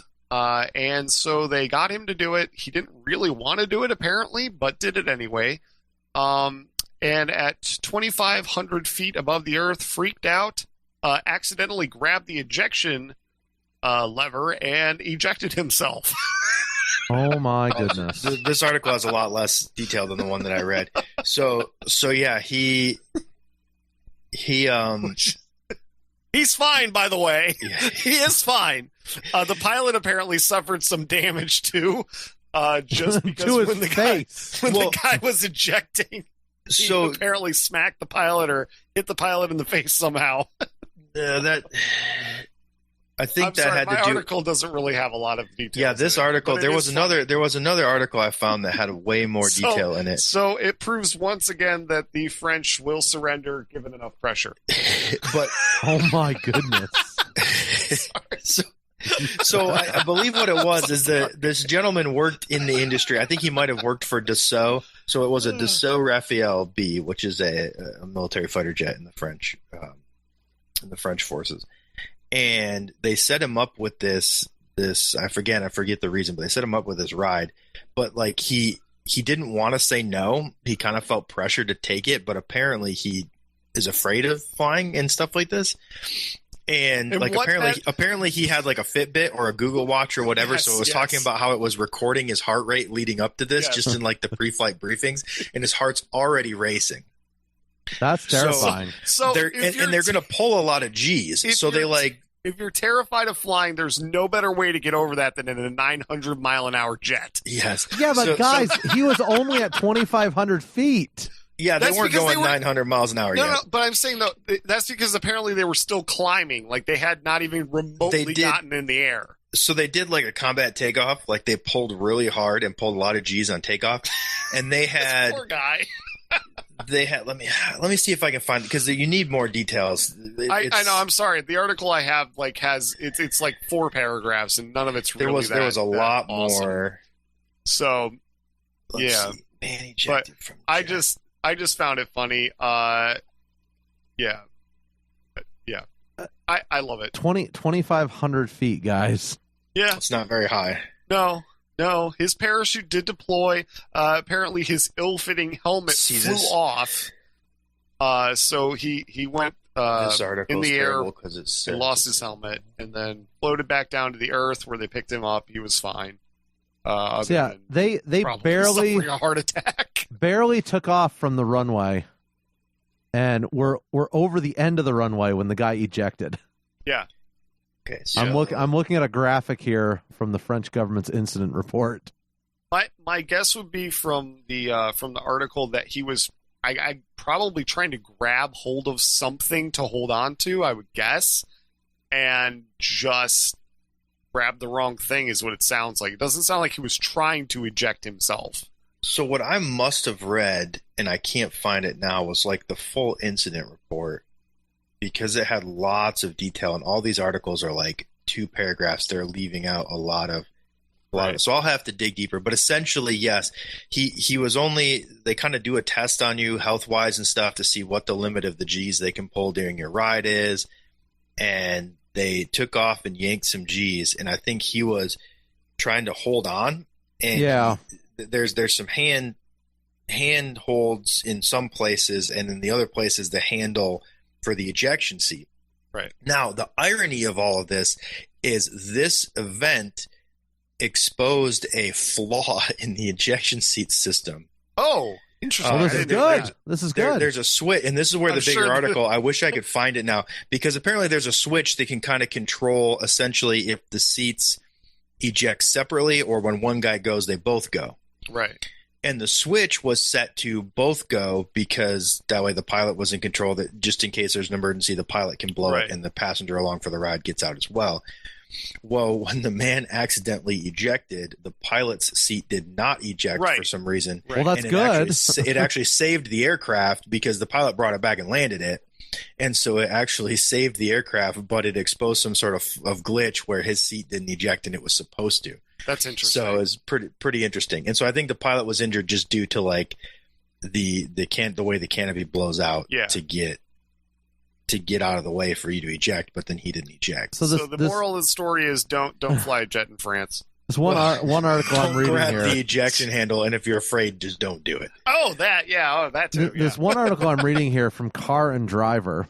It says the doctor had ordered that they not go more than 3 Gs, but they hit 3.7 on the climb. And then when the plane leveled off, which not leveled off, just stopped pulling the Gs, I think is the better. It might have leveled. It might have gone boom and then level. It didn't level off. It continued sustained flight in the same direction. It did not continue the arc, I guess, up, if that makes sense. And they hit 0.67 negative Gs.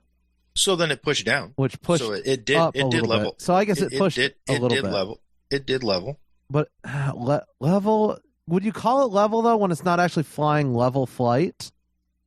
Do you know if it was flying level flight? Yeah, they could have. Yes. They could have done combat takeoff where you go zoom, gain the altitude, then bam, pitch to level. No, they didn't pitch to level according to this article, or according to the infographics, which was showing the height. Infographics, which is showing the altitude gained, because they were over the end of the runway and continue to gain altitude. Gotcha. Anyways, but yeah, so the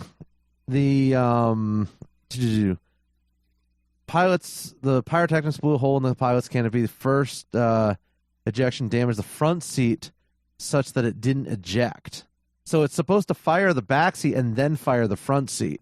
Right, probably so you don't run into but each it got damaged, and so he landed the canopyless fighter jet.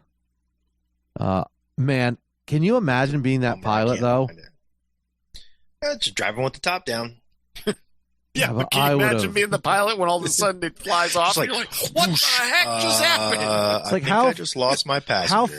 How fast does it take you to land and go find the guy and depends on if you crash right into him or not. I mean, it's did he aim? Right there, 900 miles an hour. The guy, I think the guy that ejected did suffer some serious injuries, but he was stable in the hospital afterward. Right. Well, 2,500 feet is not much. He's also 64 years old. I'm sure the parachute still had time to deploy, but it is not much. Yeah. So the thing is ejection. I remember reading the G's stories on about ejection. Guys. Yeah, I remember reading a story about a guy who ejected from a fighter jet, and he, I think it was just a training exercise or whatever. They pick him up. He's in the hospital.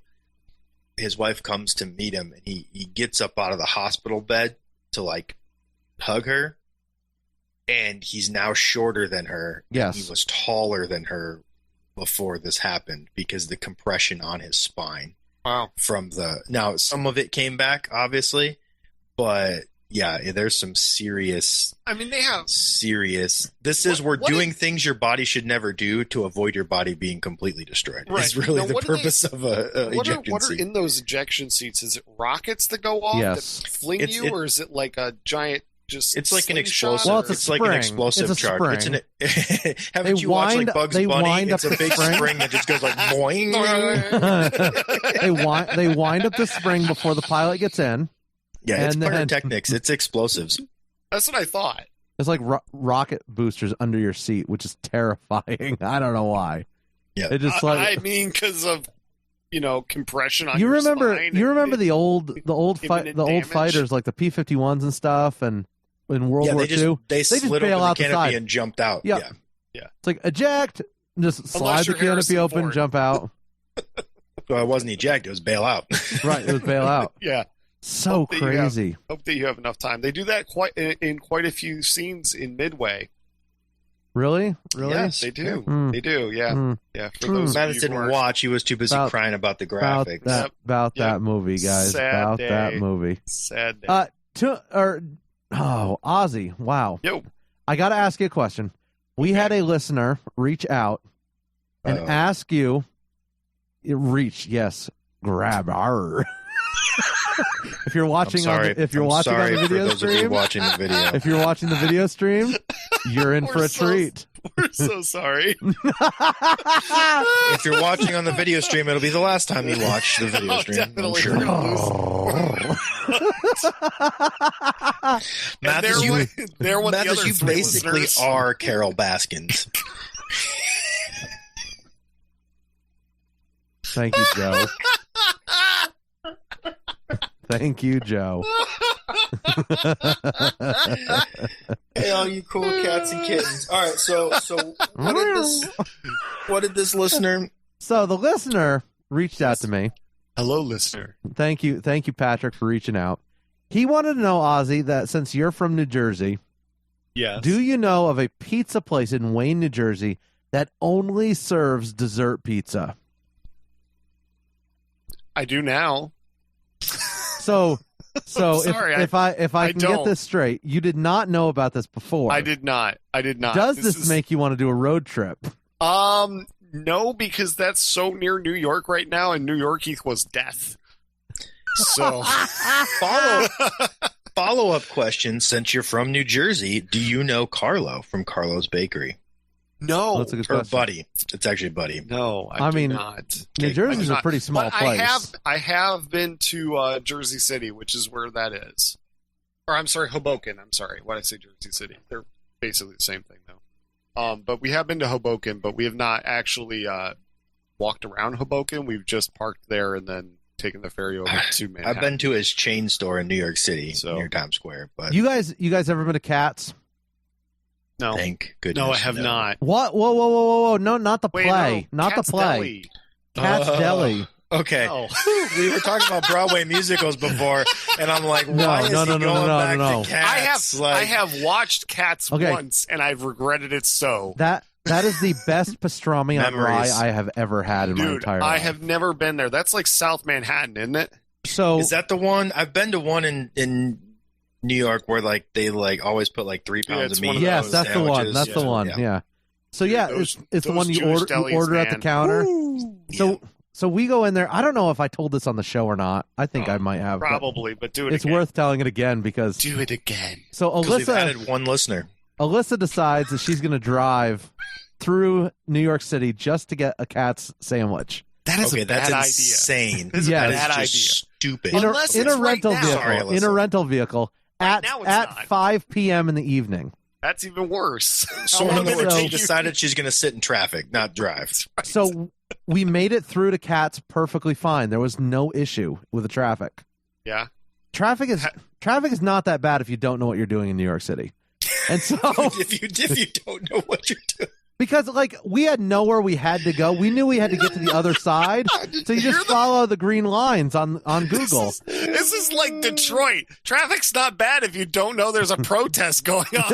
Right, Everything exactly. stopped. Hey, that was Lansing. That was Lansing. I'm sorry, Lansing. Lansing is the capital. You got the wrong capital, Ozzy. You're right. So, you're right. I'm sorry. So she drops me off, and I run inside. And she proceeds to drive around the block 6 times while I'm ordering the sandwiches. And wow. That's it was an inspiring story. No. Dude, what in the world? Guys, this is turning into a classic Mathis story. Back in my day. Okay. Oh, shut up. Y'all. Okay, Joe. So, keep going. I get in there Joe. to the counter. An Italian guy standing behind the counter. He's got the big there's an brisket. Italian guy in a Jewish deli? Yeah, it was an Italian guy. He had the chains and everything. I know. Hey, look, there were hundreds and hundreds and hundreds of people in there. And sure so, you went to Cats? Yes, I went to Cat's Deli. And so, not the play, the deli. And so isn't that where they get the meat they from? give you, yes, it is. They give you a sample to try it to make sure you like it before they put it on your sandwich. This is inspiring. It was delicious, guys. That's the story. That's the story. You got a sample of the pastrami before you got it on the rye. That's the story. Terrible. I am cutting my story short because of you two. This is just awful. Don't cut it short if there's a good point to the story because we haven't gotten a good point to the story yet. No, you just got to treat him like Joe Biden. Just be like, okay, Joe. Don't care. That's exactly what it's like. It just wanders off into nothingness. I'm gonna pull a and Jeff. Then he sniffs somebody's hair. I don't know. I'm going to pull a Jeff. I'm not doing it. Not doing the story. Good. Thank God. All right, let's get on to the next Moving story. on. We got things to do. Folks, you are welcome. You're welcome for the intervention, Ozzy. And what is? Yeah. Moving on. Cut it. It's done. He has the music power. He has the music power.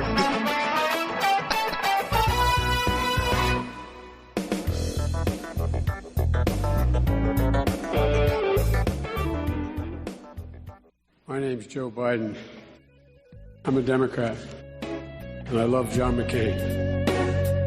And I also am told that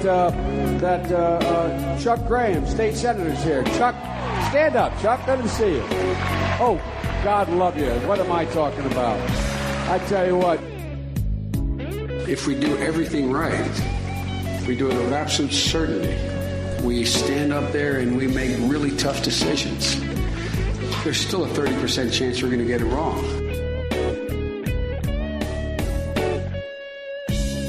We would like to welcome you back to the front porch. Oh, yeah. I'm sorry, folks. It's late enough in the episode. If you're still here, A, we're shocked, and B, you can just shut it off because we're to the nonsense part of the show at this point. Oh, yeah. So just turn it off, frontporchshow.com, and we'll see you next week.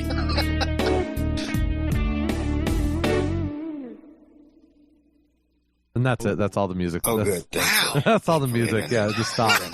Yeah, okay, good. Yeah, there you are. Glad that's over. So we I know we're not supposed to talk about Corona right now, like for the rest of the show. Okay, well, let's talk about Florida Man. But no. That. Listen, if we mix it, if we keep talking, Jeff, Joe Biden over here will forget what he was saying. So then just that's why I'm trying to just let him get it over with. He'll be done. I'm just not going to talk. Make it short, Joe. Make it short. What were you going to say in relation? What were you going to say?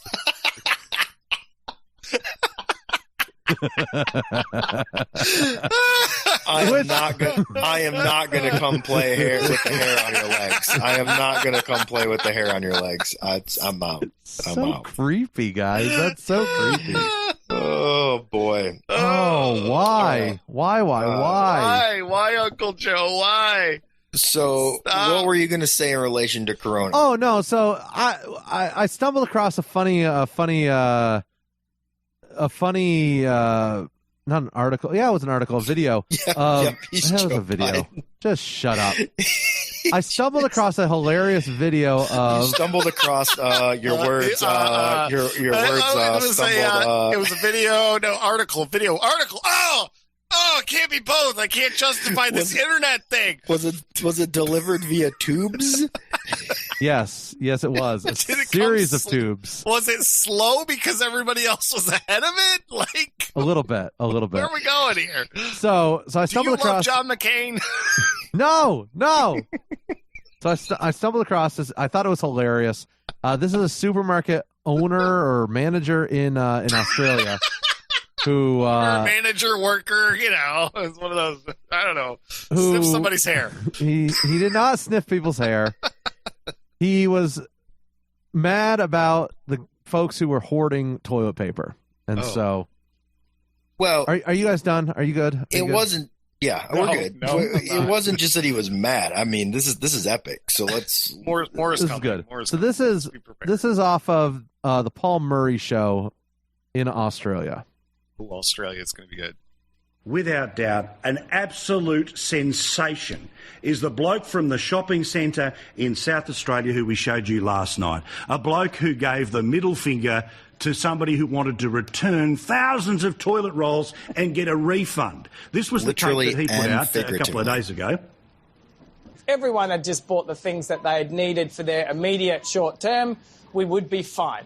But the reality is we've had so many people hoarding products and buying products that they're never going to use. I'd almost say that they might not ever eat in their lifetime, because we have had some staggering statistics. We've sold 8 months of toilet paper in 4 weeks. We've sold a year's supply of flour in 9 days, and we're all in the same boat. It's not one supermarket that's missing out. It's every single one. So 2020, the year of Glen 20, or the year of toilet paper, the scenes that everyone has seen with the toilet paper has been absolutely ridiculous. And I had my first customer yesterday who said he wanted to get a refund on 150 packets of 32-pack toilet paper and 150 units of 1 litre sanitizer. I told him that. That is the sort of person that is causing the problem in the whole country. What he told him was a gesture. Yes, he told him a impolite gesture with a certain digit. He fired one finger. So I'm trying to do the calculation here. That was 4,500 4,800 rolls. Wait, how many? Who's right? Say? Who's right? I want to know the math. You said 150 with 30. Right? 150, 32 rolls. Oh, I'm sorry. I did 30. Yeah, you did 30. Nice math there, though, Ozzy. It's pretty good. Also, 150 liters of hand sanitizer. Which, that's a lot. Obviously, the guy was going to sell it. But anyway. Yeah, so this is an instance where the guy was looking to make a buck right. versus he was just hoarding it for himself. Now, at the risk of getting run over for telling another story, guys, I did this once.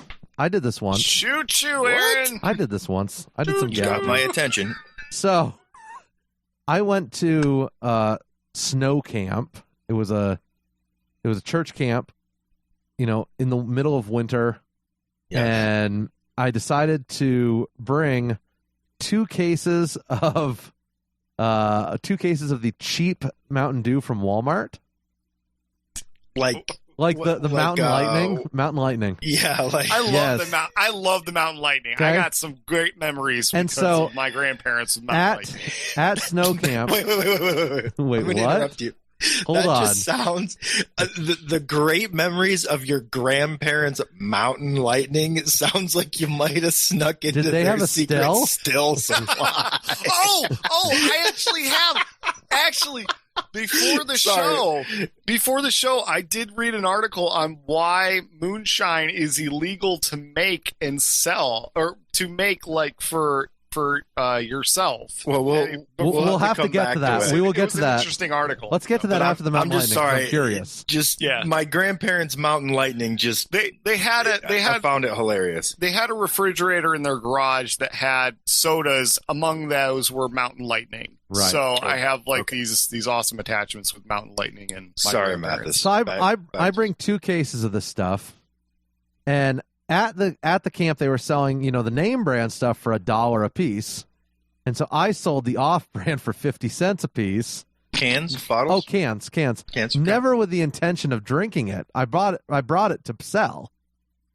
So you were a little entrepreneur from an early age. I sold the. Yes, brought toilet paper. I sold the off-brand, bought the name brand, and I walked out with an extra couple bucks. So how'd you do? Did you sell it all?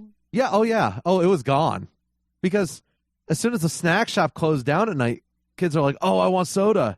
Well, 2 for 1. Well. How old were you when you were doing this? I think I was 12. That's pretty awesome. Yeah. And you brought them with the intent. Oh, yeah. Brought them with the intent of selling. How did you get away with bringing these? How did you sneak them in? I told them I Mom was and Dad, them. I need 2 cases of this so I don't have to spend any money at camp. Yeah. I was I need to save some money. We're perfectly fine with a preteen bringing 2 cases of Mountain Dew for to a 4-day camp. To a 3-day camp, yeah. They probably figured for these 3 days we don't have to worry about him. 4 days. They were like, make some friends. I don't remember very well, but I assume with that much sugar, I'm not surprised. I assume what I had done was decided that I was going to give it away to friends and stuff. Is your Joe Biden started early, and so it was like $250 for the entire case. Because they cost nothing. Wow. And apparently they cost $250. I mean, wow. $250 back then was worth more. It's so true. Aaron's going to be going back to summer camps and trying to sell Mountain Dew to young children. You got to do something. This man in his mid-30s is just going to come out of the woods with a case of Off-Brand Mountain Dew and be like, "That's not creepy at all." I got kids, more in you my want van. some Mountain Light? Wow. You're turning me into a creep now. I don't know how to respond. He is kind of a Joe Biden. So. No. See, that was a good story, guys. You let me get through it. It was good. Yes, that was a good story, and it led to some good laughs. You're welcome. That's I seek to deliver. So, Ozzy, tell us about this. Yeah, tell us about this mountain Moonshine lightning story. Okay. So it's white lightning. White lightning. So Moonshine. All right. So the basic gist of Moonshine was that it was made illegal. Prohibition came around. People were making their own moonshine in various forms. Were coming up with moonshine. This is turning into a Mathis story. The reason that it got its name was after Prohibition. They were taxing any sales of alcohol, okay, to help make up for excise taxes, right? Whatever it was, still charging those. So people were making moonshine illegally in their homes and were running it at night. So by the light of the moon, and then they also, which is why moonshine is still considered illegal to make on your own, because if you make it on your own and you sell it, you're not paying taxes on it. But it's still considered illegal because not because you're not paying taxes, but it's still considered illegal, even though you can make it. You can make it yourself. Wait, I'm confused. Are you saying you cannot make it for your own consumption? No, or you cannot. Make it to sell. You legally cannot. You can according to federal laws. Make it for your own consumption. Now it's funny. And what was their reasoning for that? Because its manufacturer needs to be taxed. Oh, you can go blind. Well, yes. If you don't distill the chemicals out of it correctly, those are among the reasoning for it is that you can go blind. Does the government need a reason? Poisoning, right? Or you can get lead poisoning. But I think the majority of the reason still is that they don't want you to not get taxed on it. Yeah, it's a tax issue. Which is interesting because, if you manufacture your ammunition wrong, you could get lead poisoning or blow yourself up, but you can still manufacture your own ammunition for yourself. Yes. For now. It's a revenuing thing. It's a revenuing thing, plain and simple. I mean, I'm dealing with that right now. I mean, we haven't really told the audience much. He has a still. Yeah. No. Them dang revenuers. We haven't told the audience much, but I am pursuing. I'm pursuing opening up a business, manufacturing ammunition.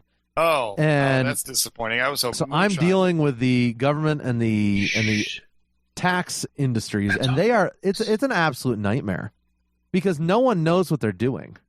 Like no organization, no bureaucracy, including Mathis. So I would recommend buying that ammunition. Thanks. That's a great ad, Jeff. I couldn't resist. No, it was good. It was well placed. Nobody knows what they're doing. Guaranteed to go out with a bang. That's right. That's right. It'll go bang. The last ammunition you'll ever need. So it's a nightmare, guys. Like the taxing organizations within the government that you have to. They do not know what they're doing. You were telling me stories how you called the Bureau of Alcohol, Tobacco, and Firearms, and they were like, yeah, that's not our job. And you're like, but that's firearms. And they're like, but we're only alcohol and tobacco. And you're like, but the firearms people told me to call you. Yeah, so that was so the ATF told me to call the TTB. who's in charge of taxing. Who told him to call CNN?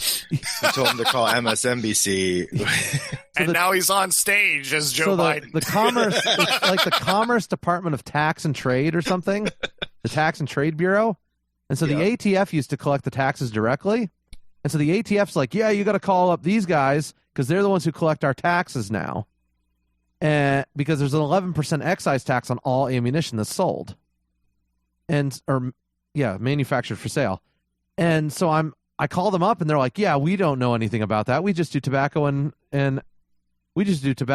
alcohol. And So I'm like, in your definition, it's you're the Bureau of Taxes for ammunition too. What in the world, guys? So basically, that's their what name, you're the Bureau of Taxes I don't ammunition remember. too. I don't remember. I'm just so frustrated. BFTAT, the Bureau for Taxes Ammunition. So what you're too. saying is right now you're just not getting taxed for any of this. Yeah, that's what I would do. I would just send them a letter and say, figure your crap out. No. When you figure out who's supposed to collect it, you can come collect it. That's a very bad idea. So that's what they do to you. Finally, figure out how much you owe us. I finally sent them an email on their secure certified email contact form, and they were supposed to get back to me within 2 days. It took them 3 weeks. They finally get back to me and say, oh yeah, you just fill out this form every 4 weeks or every 12 weeks and send it in to us and you're fine. There's no registration. I'm like, okay, there you go. That could have been helpful on the phone. Oh like yeah, 5 weeks ago. that would have been good. But it also would have been good. I was talking with the ATF on another issue, and they said I had to get signed up with another bureaucratic organization for exporting. Exporting, and I'm not exporting. Like selling to Pablo now? But because it's considered a military item, I would have to be registered. Well, I don't have to be registered because the government hasn't. They changed the laws on that like 6 months ago, and the ATF apparently doesn't know that yet. All I know is we added an extra rod or two, and we're continuing to go with the rods over your house. The button is still poised. Because the rod is non-explosive, so when we hit that ammunition manufacturer, boom. It won't go boom. It's just the kinetic force of the tungsten or titanium rod. I wonder what it sounds like when it hits. This is terrible. We can test it. You're going into like a Mathis story here. Should I just drop one on you? Should I just drop one on you? Can you do it next to us? I just want to see that pit. Neighbor. Okay, guys. And this is how Aaron increases his land. Which neighbor do you not like and whose property you want to acquire? I've got one who's on a certain list. Send me some cash. How long would it take them to figure out that those people aren't next to you anymore? Well, it is Nebraska. No one lives here, so. Whenever the cornfield overgrows or the cows get too loose. I've got a big pile of brush. Like, it's as big as a house. You want to take that? Like, could you do that? I mean, yeah, it's just a big pile of brush. What, you just want me to hit the brush? Yeah, can you hit the brush pile and take it out? Yeah. It's not going to take it out. It's not fire. Oh, well. I don't know. I mean, we had that thing of how much force does it take to cook a chicken with a slab? So, I mean, I would imagine that a tungsten rod. That's true. From space, there's probably enough. It might be flaming on the way down. That would be pretty cool. Yeah, I know. That's what I'm saying, guys. All right, we'll test this out. I'm concerned how big of about a tungsten rod do you need to cook a cow? From space. Well, I hear if anyone wants to sponsor, we'll try it. I hear there's a lot of farmers who are getting rid of their animals now, so now we just need a tungsten rod and a spaceship. Oh my goodness. Wait, you're saying it's not up there yet? Not a small one, no. We don't want to take out not a small entire farm. We okay. Just, okay. Take out a cow or two. We could just hope for a meteor. Sweet meteor of death. Yeah. 2020. So I mean, everything else we've got thrown at us this year, why not? Why not? So, Ozzy, you had a Florida man story. So, yes, there is a Florida man. This is from the 17th. So yesterday for us right now, I guess it'll be last Friday for everybody else. So this man in Florida, here we go, Tallahassee, Florida. A Florida man encased himself in concrete. What? Friday, outside of the governor's mansion in the state capitol, apparently to protest prison conditions related to coronavirus. Thank you, Florida. Okay, so all we did was clog the roads with traffic. All right, nobody got encased in concrete. So Tallahassee police spokesman Kevin Bradshaw said the man identified as 28-year-old Jordan Zurich, I guess, put PVC pipes in. This is the part I don't really understand how exactly he did that. I want a photo. PVC pipes in horizontally into the 55-gallon plastic drum filled with concrete with some sort of mechanism that locked his arms in place. Do we have pictures? I don't. There's no good pictures. So he must have put 2 pipes through a drum, stuck his hands in the pipes, and then locked in, and then filled the drum with concrete so that his hands were in the never pipe, mind. There is a slight. I don't really understand exactly what he did because it doesn't look like he actually was exposed to the concrete. So he was smart with his stupid action. I think. I mean, there's like a half 50-gallon barrel that's like filled with hardened concrete that's down. So he must have done this before it was wet because this looks like it's dried concrete, and concrete doesn't dry that quickly. He cemented his hands in 2 55-gallon plastic drums in the driveway of the governor's mansion. But his hands are out of the concrete in these. Right, in this picture. that's what I'm saying. Is and you can't. It's not like you can just chisel it off. Yeah, so I'm not sure exactly how he did it. It doesn't exactly sound like he was. It was too difficult to extract him from the concrete. But I might be wrong. I'm not sure. So seeing the side of the drum, they should have just cut his arms off. It looks like you were saying that he stuck PVC pipe into the side of the drum, filled the drum with concrete. They did. They brought in jackhammers and stuff to get his hands out. Interesting. Okay, maybe he did actually cement his hands. What in the world? This is not a great idea for a 28-year-old. I'm just saying there's got to be drugs involved in this because that's... Well, I mean, he's protesting prisons. Right, and which I understand, but I just don't... So you're going to immobilize yourself? So did he... Anyway, it's a Florida man thing, so why are we surprised? That's right. It doesn't need to make sense. It doesn't need to make sense at all. Thank you, Florida, for giving us some awesomeness there. I want to talk about some of the generosity going on during this during the corona outbreaks here. Whiplash segue. Yeah. Alert. Oh yeah. Well, Whiplash it's the last. segue It's the last segment. So it's the last segment. We need a sound for that or something. Some sort of, Oh, like just a bullwhip. No, that seems weird. Or just like somebody cracking their back. Ah! Yes, there's got to be some Joe Biden thing that's like millennium. Does that work? No, that's more like your stories. Oh, okay. Well, this is you guys when I'm telling a story. So. Yeah. Yes. Yeah. That's the appropriate reaction. You're right. I mean, there's always. How dare you? Yeah, but that's not a whiplash. No, it's not really. You need like the Millennium Falcon jumping to Lightspeed or something. That's good. Whoa, yeah, because that's not going to get us copyright infringed. No, not at all. Not at all. So a gentleman. One of those minor movies that nobody cares about anymore from the 70s and 80s. So this is Paterson, New Jersey. Jeff, or Ozzy, have you been to Paterson, New Jersey? I have been to Paterson. Oh, okay. Yes. I have not. Nice, man. Nice. Paterson, New Jersey. Why haven't you, Jeff? It's New Jersey. Oh. Where is Paterson, New Jersey? It's in New Jersey. I need to know a location here. It's north of me.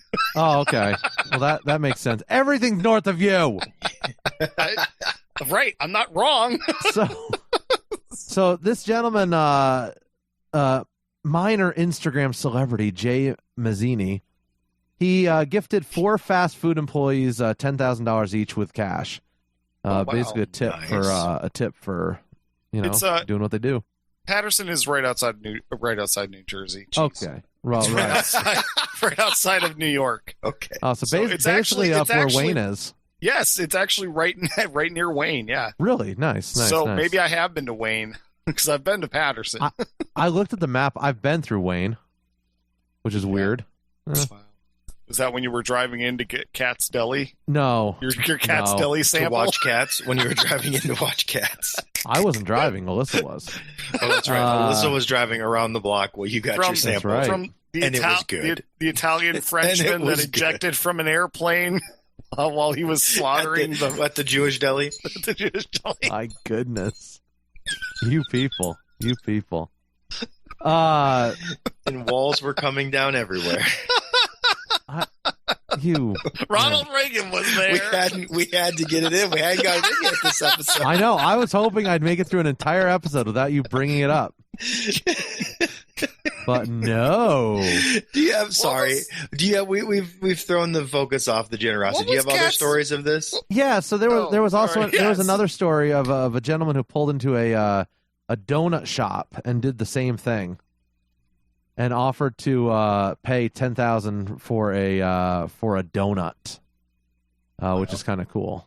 I saw a post here. I believe it was here in Michigan. I didn't verify it, but someone was saying there was an older gentleman. He was actually a veteran standing at an Aldi and had a stack of $100 bills and was handing a $100 bill to each person that came in the door and was saying, "Hey, I'm single. I've got money. I'm buying your groceries this week," kind of thing. Dude, that's incredible. Now, I have to say, it may be a sad sign of the times that I was a little jaded to the point of like, I would check those $100 bills, if someone just standing at the door handing out $100 bills. But maybe.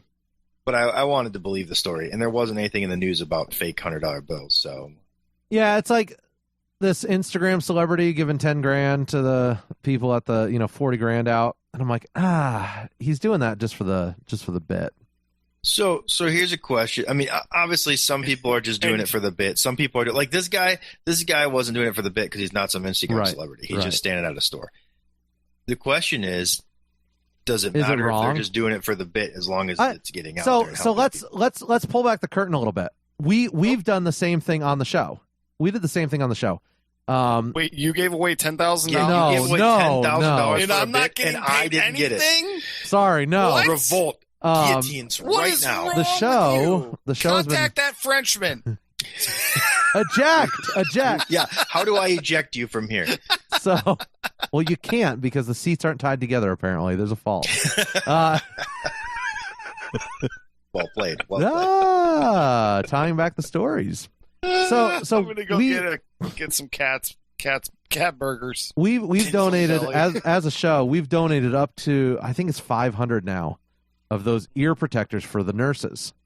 Yes. And we had the discussion in the back, behind prying eyes in our private texts. Was this exploiting the situation? Because we're posting it up on our Facebook page, we're posting it, on Instagram and on YouTube and stuff like that we're giving this stuff away and we're exploiting it a little bit. I don't want to say exploiting, I would say using it for marketing reasons, I guess. Now, our intent was not to do that from the get-go. Our intent was to do that out of the generosity of our hearts. And it turned into, hey, we can do this for the show. It's something great to talk about on the show, and it's something great to do. Let's combine the two. Is it wrong when people do that? Depends on what definition of exploit you're going to use, I guess. There is to make productive use of, or there's to make use of meanly or unfairly for one's own advantage. We're definitely the second definition. No, Ozzy, no. Oh, never mind. Why does this always have to be the second one? No, I think, that's the question is, can you do something both? Can you kind of do a humble brag and do something both for a good reason, but also use it to get your name that furthers out the brand, there? Yeah. And that's what we were doing. And I think I think the fine line is between seeing a need, meeting it, and kind of quietly putting some, hey, we're doing this. Yeah. And then, like, how do I even describe it? Not causing a need just to meet it, but like... Ooh. You mean like being the government? Well, I wasn't going to go down that rabbit hole. But there's... Creating a problem to fix it. There's meeting a need, well, not even creating a problem to fix it, but like the way that you're fixing the problem, like coming in and doing something completely needless and stupid and making it for big, making a big deal about it, you know? Yeah. And it's a conundrum that a lot of leaders face, right? Like, if a president rolls up horribly, exactly. Well, and because they can never pick. Whatever they do, they're screwed, right? So if Trump Trump walks into the hurricane center down there, people complain that he's down there doing it for publicity and he's interfering with rescue work. But if Bush flies over Katrina instead of rolling his motorcade through the middle of it, he doesn't want to be. He's distancing himself from these evil, untouchable people, and he can't. And he doesn't really care about them because he's just flying over. You know what I'm saying? So like, if you choose to stay away and let the workers work, you're screwed. If you go to the ground zero and interfere with the work, quote unquote, then you're screwed. So at a big scale, that's what a lot of people face. You're always going to get overanalyzed for what you do. So I don't know. That's a good question. I don't know. It's something obviously we've been. I think it's a case by case. You can kind of tell what people are exploiting and what people aren't just by. And if anyone watching on YouTube right now is curious about what we've been making, these are. I'll hold it in the picture here. These are the ear protectors. These hold the masks away from the ears. Yeah, these are for masks with the elastic behind the ear strap. So if you've got a tie-on mask, these don't do anything for you. Yeah, they don't do anything for you. But then again, your ears aren't being hurt. It keeps the elastics off the ears and keeps it from cutting into the skin. Yes. So I don't know if they work. I've never worn one. They do. Good, fantastic. Fantastic. Because we're handing them out. Because we're handing them out. So I actually was running off another batch last night, Jeff, to send more to you, and I had issues with the printer. The printer keeps clogging. So excuses. So when are you going to just start 3D printing ventilators? Like Elon Musk. What's the matter with you? So let's talk about this real quick because we're here. So picture was posted on Facebook. We have no other choice. No, I know. We don't. We don't have a choice. I'm going to drag you down with me. You're coming with me. And that's the show. See ya. So CNN and the state of California came out the other day and said, hey, Elon Musk hasn't delivered on the ventilators he promised he was going to give on the 23rd of March. And Elon Musk fires back, hey, I gave those. I delivered 1,000 of them already. And proceeds to show pictures of doctors and stuff with boxes of ventilators. And or boxes of medical equipment, boxes of medical equipment marked Tesla. And he then shares like thank you emails from the hospitals for what they've done and everything. And then CNN fires back with a story this morning saying that he didn't actually deliver ventilators, he delivered CPAP machines and BiPAP machines. And so I don't know what's going on there. Something hinky's going on. Whether Elon's trying to get some publicity and exploit a situation, like literally exploit it in a bad way, or what's the difference between a ventilator and a CPAP? Aren't they essentially? I mean, I know what a CPAP is and I know how it works. It was in the one article. I'm not 100% on the ventilator, what the difference is. So I think my you're understanding, you're intubated with a ventilator. Like it's going down your throat, where obviously a CPAP, you're not. So I guess there's much more sensors on the ventilator in order to make sure that the humidity is proper and the oxygen, the amount of oxygen is proper. And they were saying in the article that you could use a CPAP or a BiPAP on patients that are not too bad. Right. But you can't just use one of those as a ventilator. That makes sense. So Jeff, you have the details of the difference between the two? Well, I was trying to read this article. This article says it offers the difference. We'll see here. So, In March, the U.S. Food and Drug Administration sent a letter with guidance to healthcare providers treating coronavirus that said CPAP and BiPAP machines may be used to support patients with respiratory insufficiency provided appropriate monitoring is available. So that doesn't really tell me the difference. I think one of the things is that it says that non-invasive ventilation, so CPAPs or BiPAPs versus being intubated, increases the risk of infectious transmission. And I'm not really sure why. Okay. So we don't really know what he sent. So he sent CPAPs and BiPAPs. I've got the CNN business article. That's here. what I'm looking at. Okay. As well. And that doesn't give you any information there? Literally, the one section is headlined "The Difference Between a Ventilator, CPAP, and BiPAP." And it really doesn't tell anything. The only useful information is that the CPAPs and BiPAPs could spread the virus more. I'm guessing it's because it's external ventilating and it can leak and it can. It's not going. It's down not actually your throat forcing the air into the lungs. It's not self-contained, right? Yeah. So it can lead to cross-contamination. That's my only guess. So as unsurprisingly, CNN does not do an amazing job of journalism and go into depths about what they're talking about. But to be fair, that's every news organization. What are you saying, Jeff? Point. That's every news organization at this point, not just CNN. Oh, okay. Well, there we have it. Guys, that's it for this week. Boom. Just like that. And on a high note. And on Elon. So when am I getting my 10,000 or whatever? Yeah, right? That you were... What did you say that you got? What? You said you had some money or something that you were sending our way. I wish. www.thefrontporchshow.com, iTunes, iHeartRadio, TuneIn Radio, wherever you like to find your podcasts or your online content, we are there. Check us out on YouTube if you want to actually see our faces and party with us. You probably don't want to, but we're there. It's a party. It's a party. Is it a good party though? It's like a party if you invited Joe Biden. Wait, no. Because you're going to get the weird stories. You're going to get the stuff about the Berlin Wall. You're going to get... in the end, you're going to get disappointment. It's true, and you might even get Ozzy and I giving each other Vulcan hand signals. I mean...